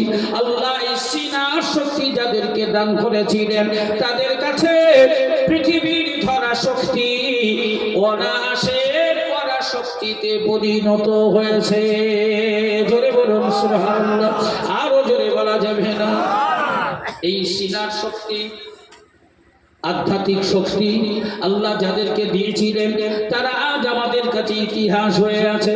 আল্লাহ এই সিনার শক্তি দিয়েছিলেন মুজাদ্দিদুজ্জামান আলা হযরত দাদা হুজুর কেবলাকে, আল্লাহ সিনার শক্তি দিয়েছিলেন পাঁচ হুজুর কেবলাকে, সিনার শক্তি আল্লাহ দিয়েছিলেন আল্লামা রুহুল আমিন সাহেব হুজুরকে, সিনার শক্তি আল্লাহ দিয়েছিলেন আমাদের পাশাপাশি খেড়িয়া সুফি আক্কাস আলী হুজুরকে, সিনার শক্তি আল্লাহ দিয়েছিলেন ক্যানিংয়ের আমির হাসান মুস্তানি সুদ্দিন রহমতুল্লাহ আলাইহি হুজুরকে, সিনার শক্তি আল্লাহ দিয়েছিলেন হেমদাল বনি গরিবে নওয়াজ খাজা বাবা আজমেরি মুঈনুদ্দিন চিশতি শাশরি হুজুরকে, সিনার শক্তি আল্লাহ দিয়েছিলেন বড় পীর বাবা আব্দুল কাদের জিলানী হুজুরকে, সিনার শক্তি আল্লাহ দিয়েছিলেন লক্ষাধিক নবী রাসূল পয়গম্বরকে, সিনার শক্তি আল্লাহ প্রদান করেছিলেন 25 জন বিশিষ্ট নবী যাদের ব্যাপারে কোরআনে আলোচনা করা হয়েছে। এই 25 জন নবীকে সিনার শক্তি আল্লাহ দিয়েছিলেন উলুল আযম 4 জন নবী যাদের ব্যাপারে আল্লাহ পাক কোরআনে আলোচনা করেছেন। একজন হলো নবী ঈসা রূহুল্লাহ, আরেকজন হলো নবী দাউদ খলিফাতুল্লাহ, আরেকজন হলো নবী মুসা কালিমুল্লাহ, আরেকজন হলো নবী ঈসা রূহুল্লাহ। এই 4 জন নবী ইব্রাহিম নবী, ঈসা নবী, মুসা নবী, দাউদ নবী, শক্তি প্রদান করেছিলেন। আর আমার আল্লাহ মহান মালিক হিসাবে খুশি হয়ে এই সিনার শক্তি প্রদান করার ব্যাপারে পাওয়ার হাউস হিসাবে, সিনার শক্তির পাওয়ার হাউস হিসাবে আল্লাহ পাক আমার নবী আমার প্রিয় হাবিবকে আমার আল্লাহ পাওয়ার হাউস বানিয়ে দিয়েছিলেন। আরো জোরে বলা যাবে না? এই সিনার শক্তি কেমন শক্তি উপলব্ধি করার জন্য আমি এই সূরা তাফসীরের কাছে একটুখানি পড়ে নিয়ে যাব। আল্লাহ হায়াতে রাখলে একটুখানি আসুন না শোনা। মহান মালিকের সাথে কথাবার্তা বলতেন একজন নবী। এই নবীটাকে আমরা খুব ভালো চিনি। ওই নবীটার নাম হলো কালিমুল্লাহ, যার আগে নাম হলো মুসা। আর কালিমুল্লাহ শব্দের অর্থ হলো কথাবার্তা বলা। আল্লাহর সাথে যিনি কথাবার্তা বলতেন, আল্লাহর সাথে সরাসরি কথাবার্তা হতো। এই মুসা একদিন আল্লাহর সাথে কথা বলছে, কথা বলতে বলতে বলতে বলতে হঠাৎ নবী মুসা কালিমুল্লাহ আল্লাহকে বললেন, আল্লাহ এই আড়াল থেকে কথা বলে আর ভালো লাগছে না, আড়াল থেকে আর কথা বলতে মন চাইছে না, আল্লাহ আর কথা বলে আমি শান্তি পাচ্ছি না, এবার আমি তোমায় একটু দেখতে চাই। রব্বি আমার মালিক আরিনি, আমি তোমাকে একটু দেখতে চাই, আড়াল থেকে আর কথা বলতে ভালো লাগে না। আমার আল্লাহ পাক 1 সেকেন্ড সময় নেন নাই, 1 সেকেন্ড দেরি করেন নাই। তৎক্ষণাৎ মহান মালিক উত্তর দিয়ে বললেন, মুসা রে লাম তারানি, হে মুসা তুমি যে সব করেছো আমায় তুমি দেখবে, এটা কখনোই তোমার পক্ষে সম্ভব নয়। তুমি আমায় দেখবার মতো শক্তি সঞ্চয় করতে পারোনি, সে রসদ তোমার মধ্যে নাই, তুমি কখনোই আমায় দেখতে পারবে না, এ ক্ষমতা তোমার নাই। মুসা তুর পাহাড়ের উপরে আল্লাহর শাহী দরবারে কথাবার্তা বলতে গিয়ে বললেন, আল্লাহ আমি জানি না আমি তোমায় দেখতে পাওয়ার মতো পাওয়ার আমার আছে কিনা, আমি বুঝি না তোমায় দেখতে পাবো কিনা, তবে আমি এতটুকু বুঝি দূর থেকে কথা বলে আর মন ভিড়ছে না, এবার আমি তোমায় দেখতে চাই। যদি তুমি তা না দাও তাহলে তোমার মুসা এই তুর পাহাড়েই রয়ে গেল, আর কোথাও এখান থেকে যাবে না। আল্লাহ বলেন, জিদ করিস না, জিদ করিস না, আমায় দেখবার মতো পাওয়ার তুই সহ্য করতে পারবি? মুসা বলল, আমরা সহ্য করতে পারবো কিনা সেটা তো পরের ব্যাপার, কিন্তু যদি তুমি আমার দেখা না দাও তাহলে মুসাই থাকলো, তুই পাহাড় ছেড়ে আর কোথাও যাবে না। এমনিতেই নবী মুসা একটু অভিমানী ছিলেন, অভিমানী বোঝে, একটু অভিমানী জেদি টাইপের। তাই আল্লাহ শাহী দরবারে যখন বললেন এই তোমার মুসা থাকলো, আল্লাহ দেখলো বিপদ, একে দিয়ে দেখুন অনেক কাজ করানো বাকি। আমার আল্লাহর পরিকল্পনা আছে না নেই? আল্লাহর কৌশলগত পরিকল্পনা, কাকে দিয়ে কি করাবেন, কার মাথায় কোন দায়িত্ব দেবেন, কাকে দিয়ে কোন কাজ সফল করাবেন, এর সব পরিকল্পনা কৌশল আল্লাহর আছে না নেই? জোরে বলে। মুসার ব্যাপারে আল্লাহ তো অনেক ছক তৈরি করা আছে, কি কি করাবে ওকে দিয়ে। মুসা যখন বেঁকে বসেছে, বলছে এই তুর পাহাড়ে থাকলো, আল্লাহ দেখলো বিপদ। তখন আল্লাহ বলে, না মুসা তুই জিদ করিস না, এই দেখ তুই পারবি না, তাহলে একটা কাজ কর, তুই আমায় দেখতে পাবি কিনা তার জন্যে তোকে একটু টেস্ট কর। তুই যদি টেস্টে পাস করতে পারিস তাহলে ফাইনাল ভাবা হয়, ফাইনালের বিষয় ভাবা যাবে। তো মুসা বলল, আল্লাহ তুমি টেস্ট নাও, তুই টেস্ট নাও আর ফাইনাল নাও, যা করতে চাও আমি তৈরি। আমার শেষ কথা হলো আমি তোমায় দেখবো। জোরে বলুন সুবহানাল্লাহ।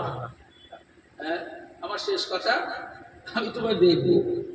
আল্লাহ বললেন, তুই তো তোর শেষ কথা জানালি, তো আমার শেষ কথা শোন।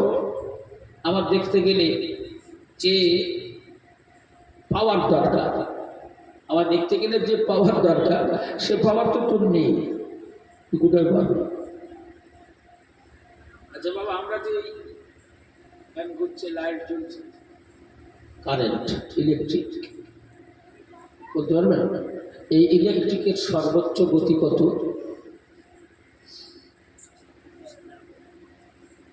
ইলেকট্রিকের সর্বোচ্চ গতি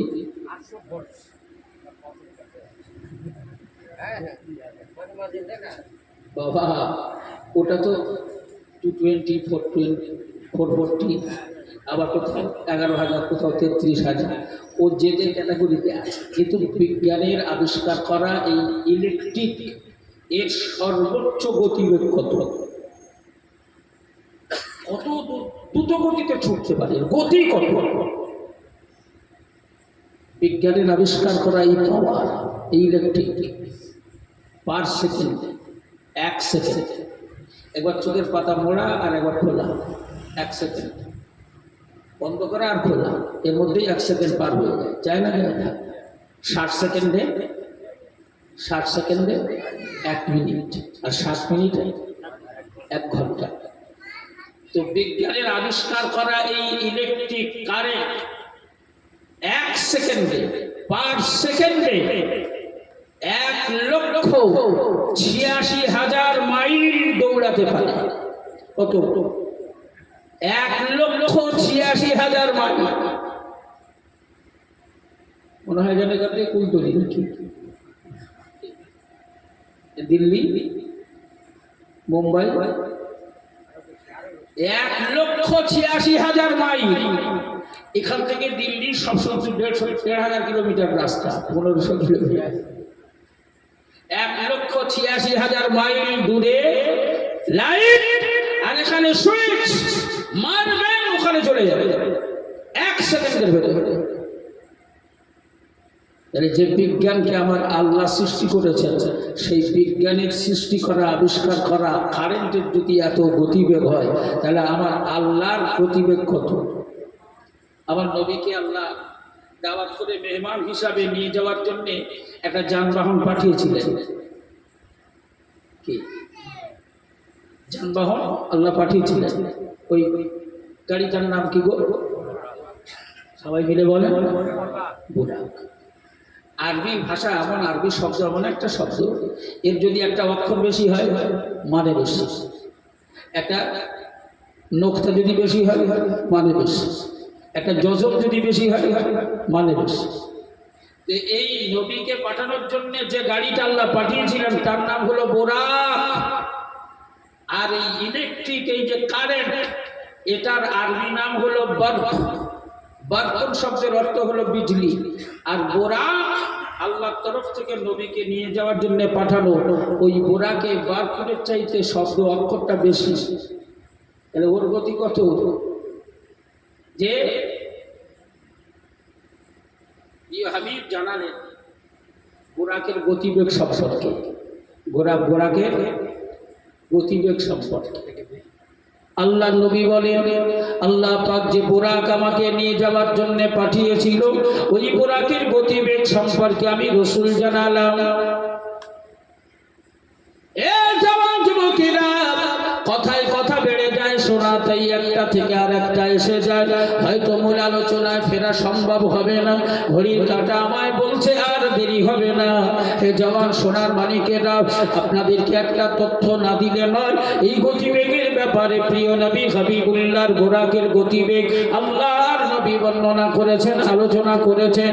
আল্লাহ পাকের একজন নবীকে আল্লাহ এই পৃথিবীতে সম্রাট হিসাবে দায়িত্ব প্রদান করেছিলেন, গোটা পৃথিবীর বাদশাহী আল্লাহ দান করেছিলেন। এই নবীকে আমার আল্লাহ পাক এই হাওয়া পাহাড় পর্বত নদ নদী সবই সেই নবীর করায়তে আল্লাহ পাক দিয়েছিলেন।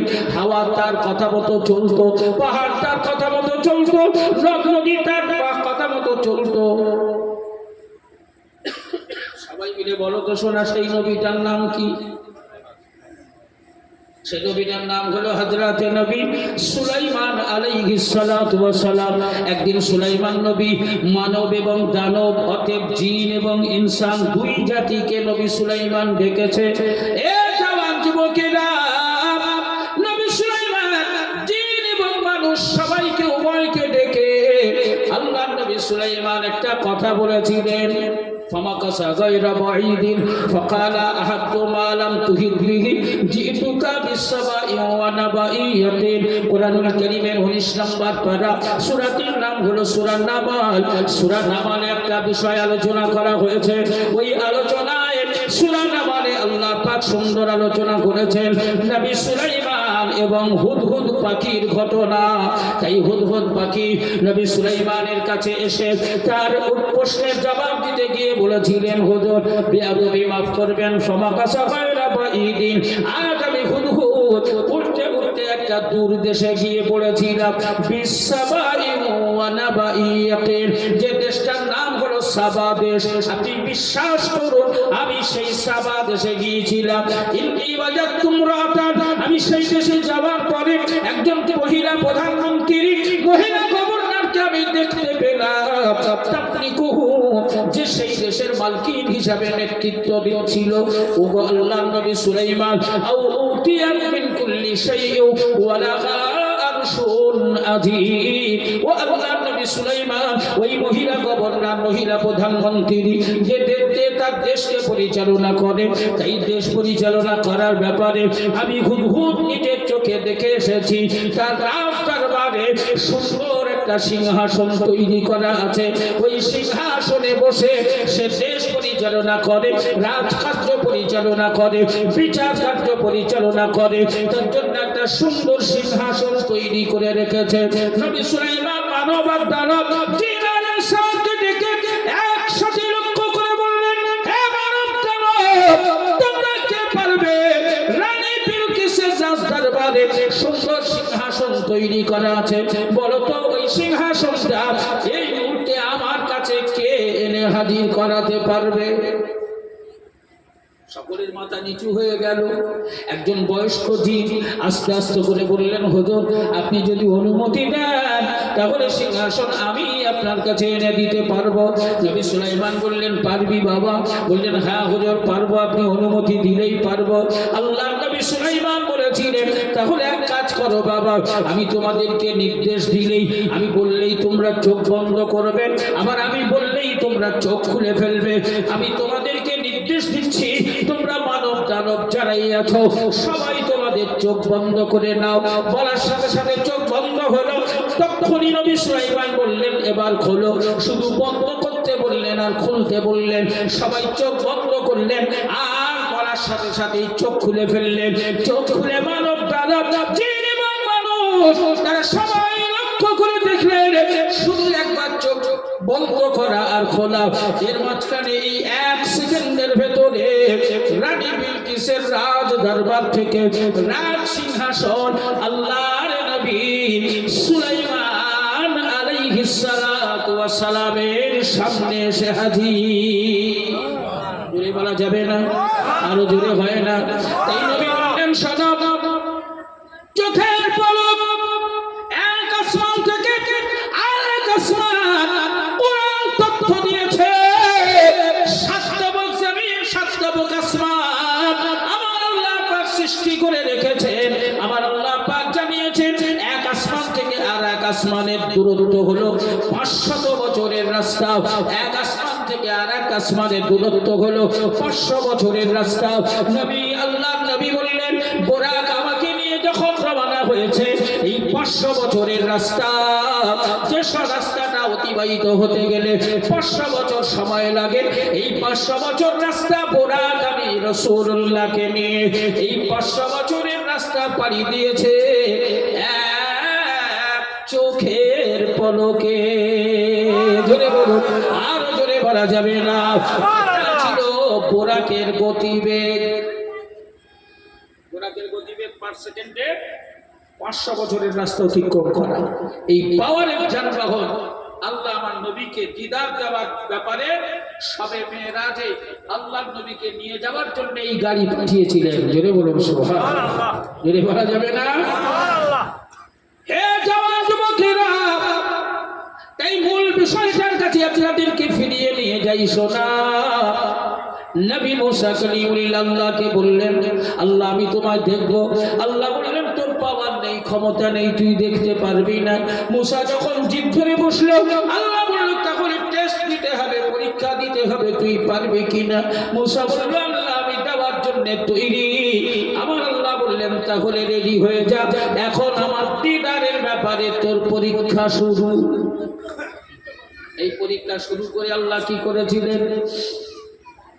সাধারণত আমরা অনেক বক্তার মুখে, অনেক আলোচকের মুখে অনেক আলোচনা শুনেছি।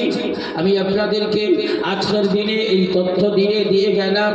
আল্লাহ পাক নবী মুসা কালিমুল্লাহকে তুর পাহাড়ের উপরে ছিলেন, ওই এলাকায় ওই জায়গা থেকে আল্লাহ নির্দেশ দিলেন, মুসা এখন তোর টেস্ট শুরু করা হচ্ছে, তুই আমার দেখতে পাবি কিনা, এই পাওয়ার তোর মধ্যে আছে কিনা, এটার পরীক্ষা শুরু হবে।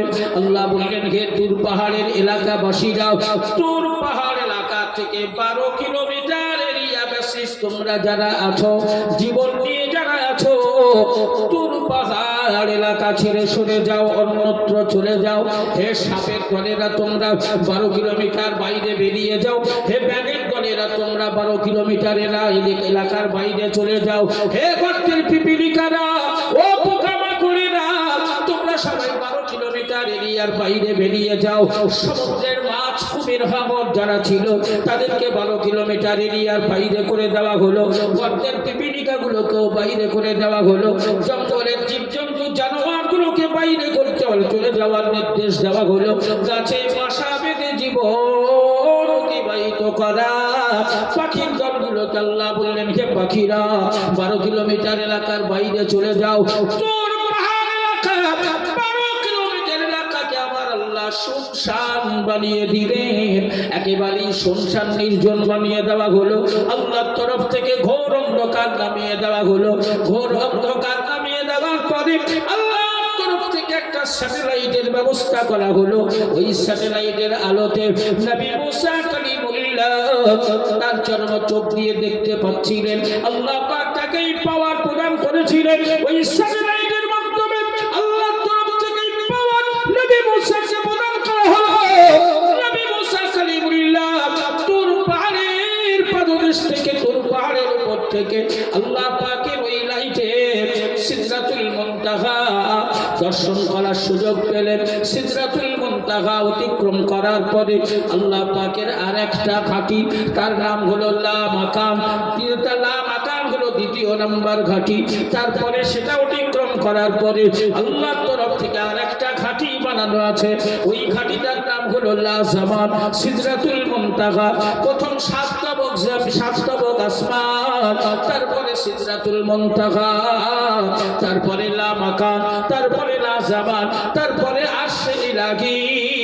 এ জওয়ান যুবকেরা, ওই লা মাকাম লা জামান অতিক্রম করার পরে আল্লাহ পাকের 70 খানা পর্দা, এই 70 খানা পর্দা অতিক্রম করতে পারলে আরশে ইলাহি, আরশে আজিম, যে জায়গায় আমার আল্লাহ পাক থাকে, ওই জায়গাটা হলো আল্লাহর ঠিকানা, ওখানেই আমার আল্লাহ থাকেন। তাই লা মাকাম লা জামান অতিক্রম করার পরে 70 খানা পর্দা তাফসীরে উল্লেখ করা হয়েছে। হাদিস সাক্ষ্য দেয় 70 খানা পর্দা 69 খানা যেমন ছিল তেমন রাখা হয়েছে। 69 খানা পর্দা যেমন ছিল তেমনই আল্লাহ লিখে দিয়েছে মাত্র একখানা পর্দা। ওই একখানা পর্দা যতটুকু ফাঁকা করা হয়েছিল, ওই ফাঁকা জায়গাটার বিষয়ে তাফসীরে উল্লেখ করা হয়েছে। আমাদের হাতের এই কোড়ে আঙুল দেখতে পাচ্ছেন, এটাকে কোড়ে আঙুল বলা হয়। এই কোড়ে আঙুলের এই মাথায় কতটা জায়গা শোনা? কোড়ে আঙুলের মাথায় যতটুকু জায়গা আছে এতটুকু পরিমাণ একটা পর্দা ফাঁকা করা হয়েছিল। কিছু কিছু মুফাসসিরিনে কেরামেরা লিখেছেন না না না, অতটা জায়গা ফাঁকা করা হয় নাই, বরং সূচের পিছনে যে ছিদ্রটা দেখা যায় ওই ছিদ্র পরিমাণ জায়গা পর্দা ফাঁকা করা হয়েছিল। আল্লাহ পাক একটি মাত্র পর্দা সূচের পিছনে ছিদ্র পরিমাণ ফাঁকা করে আল্লাহ পাকের নূরের তাজাল্লি চমকে দিয়েছেন। ওই তাজাল্লিতে, ওই জ্যোতিতে, ওই নূরের চাঁদখানিতে নবী মুসা কালিমুল্লাহ বেহুশ হয়ে আল্লাহর জমিনে পড়ে গেল। তুর পাহাড় পুড়ে তামা হয়ে গেল। মুসার হাজার ইচ্ছা থাকলেও আল্লাহর দেখা সম্ভব হলো না, চেয়েও আল্লাহকে দেখার সুযোগ পেল না। এ ছিল আল্লাহ দেখার পাওয়ারের ব্যাপার। নবী মুসার এত পাওয়ার ছিল, তারপরেও এই পাওয়ার আল্লাহ দেখার জন্য যথেষ্ট ছিল না। সেইখানে আমার আল্লাহ পাকের প্রিয় হাবিব, আমার নবী, তোমার নবী, আমাদের নবী, প্রিয় নবী, বিশ্ব নবী হাবিবুল্লাহ সাতটা জমিন দুলক ভুলক অতিক্রম করে, সাত আসমান পাড়ি দিয়ে, জামান অতিক্রম করে, সিদরাতুল মুনতাহা পাড়ি দিয়ে, ৭০টা পর্দাকে ভেদ করে আরশে আজিমে আল্লাহ পাকের সরাসরি সামনাসামনি গিয়ে একদিন নয়, এক ঘন্টা নয়, এক সপ্তাহ নয়, আমার নবী পাক প্রিয় হাবিব হিসাবে আল্লাহর সামনাসামনি হয়ে 18 বছর ধরে মহামানিকের সাথে আমার প্রিয় হাবিবের দিদার হয়েছিল। আরো জোরে বলা যাবে না, আর একটু জোরে বলা যাবে না।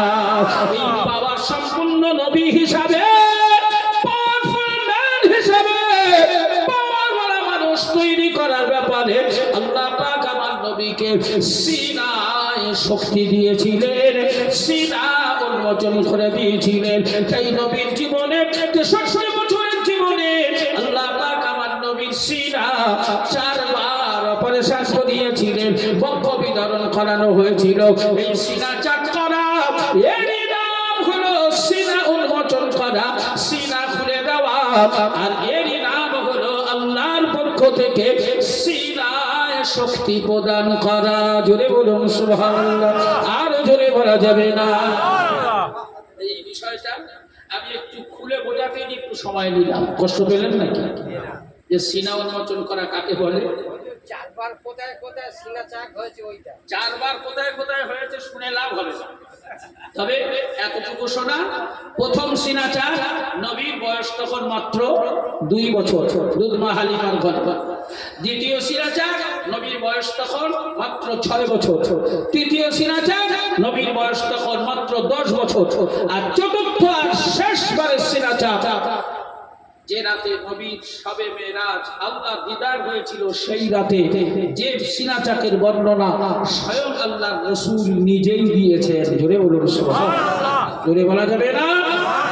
তাই আমার প্রিয় নবীর ব্যাপারে আমি আপনাদেরকে যে তথ্য প্রদান করার ব্যাপারে আপনাদেরকে বলছিলাম, নবী মুসা কালিমুল্লাহ আল্লাহর দিদার চেয়েও আল্লাহ দিদার, আল্লাহ দেখার ইচ্ছা প্রকাশ করেও পায়। আর আল্লাহ আমার নবীকে দাওয়াত করে সেই দিদার সম্পূর্ণ করালেন 1 সপ্তাহ, 1 মাস, 1 বছর নয়, বরং 18 বছর ধরে। জোরে বলুন সুবহানাল্লাহ। তারপরেও আমার নবী গেলেন, ফিরে এলেন। আমরা শুনেছি শিকলটা যেমন খুলে নবী গিয়েছিলেন, শিকলটা নড়ছিল। নবী আল্লাহর সাথে দিদার করে ফিরে এলেন, তখনও শিকলটার নড়তে দেখা গেল, তখনও বন্ধ হয়নি। নবী ওযু করে গিয়েছিলেন, ওযুর পানিটা গড়াচ্ছিল। নবীর দিদার করে, আল্লাহর দিদার করে ফিরে এলেন, তখনও ওযুর পানিটা গড়াচ্ছিল, তখনও শেষ হয়নি। এটা কি করে সম্ভব? এ অনেক বিস্তারিত আধ্যাত্মিক ব্যাপার, অনেক আধ্যাত্মিক ব্যাপার। এ বোঝাতে গেলে সপ্তাহ পর সপ্তাহ আপনার সময় পার করতে হবে। মুফাসসিরিনে কেরামেদের লেখা কলমের ডোগা, সেই ডোগার কাছে আপনাকে পৌঁছাতে হবে। তাই বিস্তারিত আলোচনা করতে যাওয়ার মতো সময় সুযোগ হয়তো আমার হবে না। আমি সূরাতুল ইনশিরাহ, সূরা আসরের তাফসীর তো আপনাদেরকে করে শোনাতে পারলামই না, একটু বিক্ষিপ্তভাবে একটু বললাম। আর সূরা ইনশিরাহ চারটে আয়াত আপনাদেরকে শুনিয়েছিলাম। প্রথম আয়াতের ব্যাখ্যা দিতে গিয়েই আবার সময় বলছে এবার নেমে যেতে হবে। তাই আর কষ্ট দেওয়ার ইচ্ছা আমার মোটেও নেই। 10:05 অলরেডি হয়েছে, তাই আপনাদের কাছ থেকে বিদায় নেব। এতটুকু মনে রাখুন, আল্লাহ পাক আমাদের জীবনে সবচাইতে গুরুত্বপূর্ণ, সবচাইতে দামি এবং গুরুত্বপূর্ণ জিনিস হিসাবে একটা জিনিস আমাদের জীবনে আল্লাহ দান করেছে। সবাই মিলে আজ আমার বুদ্ধিজীবী মহল, আজ আমার প্রতিবেশী নদিয়াখালীবাসী, আমি আপনাদের কাছে জিজ্ঞাসা করে জানতে চাইছি, সবাই মিলে একটু বলুন তো বাবা, সেই দামি জিনিসটার নাম কি? কথা বলবেন না? আমাদের জীবনের সবচাইতে দামি জিনিস আল্লাহ যে আমাদেরকে দিয়েছেন, এই দামি জিনিসটার নাম কি গো? আরে আমি তো তোমাদের শিক্ষক, এটা ঢিল মারো, লাগবে না লাগে না লাগবে, হ্যাঁ আছি তো নাকি? সবাই মিলে একটু আওয়াজ দিয়ে বলো, ওই জিনিসটার নাম কি?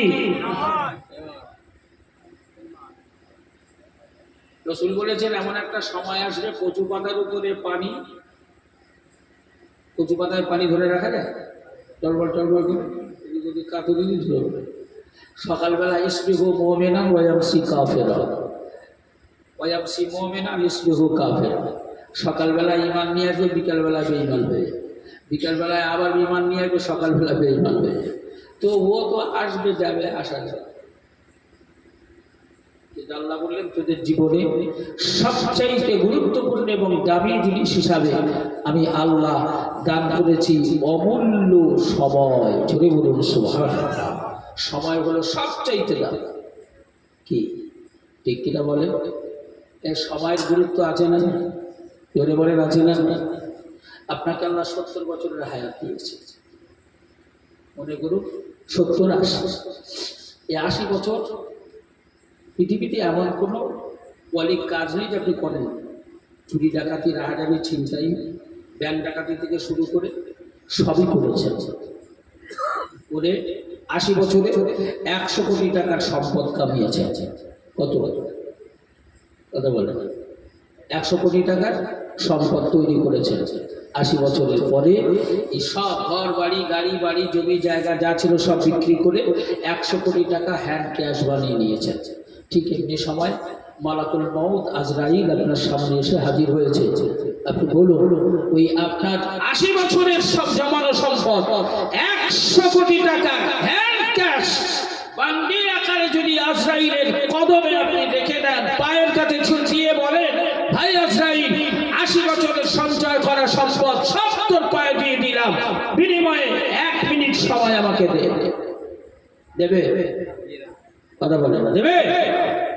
তাহলে আপনার একমাত্র সন্তান, আপনার জীবনের উত্তরসূরি বলুন, বংশের প্রদীপ বলুন, বংশের মান সম্মান বাঁচিয়ে রাখার একটা সলতে বলুন, যাই বলুন না কেন, ওই একটি মাত্র ছিল। কর্মসুবাদে, কর্মসূত্রে খুব বেশি নয়, কলকাতায় আছে। আপনার শরীরের অবস্থা ভালো নয়, টেলিফোন করেছেন, খোকা তোর আব্বার অবস্থা ভালো নয়, যদি দেখতে চাস যার যেভাবে আছিস চলে যায়। আপনার আদরের সন্তান যেমন ছিল ওই পায়ে ওই কাপড়ে বার হয়ে পড়েছে, ক্যানিংয়ে নেমেছে, কুলতলিতে নেমেছে, টোটোয় উঠে নলিয়াখালীতে আসবে, খুব বেশি করে আর একটা মিনিট হলে আপনার জ্যান্ত মুখটা দেখবার সুযোগ তার হয়। অন্তত এসে আপনার জ্যান্ত মুখটা দেখে আব্বা বলে একবার ডাকতে পারে, আর আপনার সন্তানের মুখে আব্বা ডাক শুনে আপনার মনটাও একটু ভরতে পারে। একটা মিনিট সময় বাকি আছে, সে সময় আপনার সময় হয়ে গেছে। আপনি বলুন, আপনার একমাত্র সন্তানের মুখে আব্বা ডাক শোনার জন্য আল্লাহ কি আপনাকে 1 মিনিট সময় দেবে বলে মনে হয়? তাহলে কিসের জন্য ছুটছো? এই কিসের পিছনে দৌড়াচ্ছ? হ্যাঁ, যে সন্তানের জন্য চুরি করতে গিয়ে ধরা পড়লে, হ্যাঁ, পিলারের গায়ে বেঁধে ছাড়ালো, সারাদিন বেঁধে রাখলো, হাজার হাজার মেয়ে ছেলে বেটা ছেলে সবাই ওই পথ দিয়ে গেল, আর তোমাকে নিয়ে টিটকিরি রহস্য ঠাট্টা মজাক করল। সেই ছেলে তোমার শ্বাস প্রশ্বাসটা বন্ধ হয়ে তুমি লাশ হয়ে পড়ে আছো। ছেলে পকেট খুঁজছে, 1 টাকা আছে কিনা দেখছে। 1 টাকা বার করে একজনের হাতে দিয়ে বললো, জলদি দোকানে যা, তাড়াতাড়ি গিয়ে একটা ব্লেড কিনে নিয়ে আয়। কারণ ওই 1 টাকা দামের ওই ব্লেডটা দিয়ে আপনার কোমরে 3.5 হাত 4 হাত লম্বা একটা কালো ডোর বাঁধা আছে, ওটা কেটে বার করে নেবে। ওটা কেটে বার করতে হবে, ওটাও আপনাকে দেবে না। আসার সময় 2 হাত ধরে সোনা হীরা মুক্তা মালিক নিয়ে এসেছিলে নাকি? কথা বলো। দুনিয়ায় যখন এসেছিলে 2 হাত ধরে কিছু নিয়ে এসেছিলে? হ্যাঁ, শরীরটা তো ন্যালব্যাল ন্যালব্যাল ন্যালব্যাল ন্যালব্যাল করছিল, পাটা ঘুরিয়ে যেদিকে দেওয়া হচ্ছিল সেদিকেই যাচ্ছিল, হাতটা ঘুরিয়ে যেদিকেই দিচ্ছিল সেদিকেই যাচ্ছিল। আপনার অস্তিত্ব বলতে কিছুই ছিল না। তাই তখন আপনি উলঙ্গ অবস্থায় এসেছিলেন, 80 বছর দাপিয়ে বেরিয়েছেন, তাই অনেক কিছুই পরিবর্তন হয়েছে। তাই লোক সমাজে যাতে মানবতা বজায় রাখা যায়, যাতে লজ্জা শরমের হাত থেকে বাঁচানো যায়, তার জন্য যাওয়ার বেলায় কোমরের ডোরটা কেটে নেবে। অনেক কিছু পরিবর্তন হয়েছে, বেড়েছে, তাই সেগুলোর হাত থেকে আপনাকে বাঁচানোর জন্য একটু সাদা কাপড় ঢাকা দিয়ে, এছাড়া কিছু। তাই জীবনের সময়গুলো অপচয় করুন না, নষ্ট করুন। গিয়ে আবার ফের হাত আতা দেখি, যে সময় চলে যায় ও সময় আর ফিরে পাওয়া যায় না। মায়ের স্তর থেকে যে দুগ্ধ টেনে বার করা হয়, ওই দুগ্ধ যেমন আর মায়ের স্তরে ফিরিয়ে দেওয়া সম্ভব নয়, ফিরানো যায় না। জীবনের যে সময়টা পার হয়ে যায় ও সময়টা আর ফিরে পাওয়া যায় না। তাই জীবনের সময়টুকু মূল্যবান কাজে লাগাও। আলোচনা সমাপ্তির পথে আগালাম। আসুন না সবাই মিলে নবীর সামনে দাঁড়িয়ে একটু সালাম পৌঁছে দিই, আপনাদের জন্য একটু দোয়া চেয়ে বিদায় নেব। আমার পরবর্তী বক্তা যিনি আছেন ওনাকে মঞ্চে নিয়ে আসার অনুরোধ জানাবো। সবাই মিলে একটু দাঁড়িয়ে সালাম করি। ইয়া নবী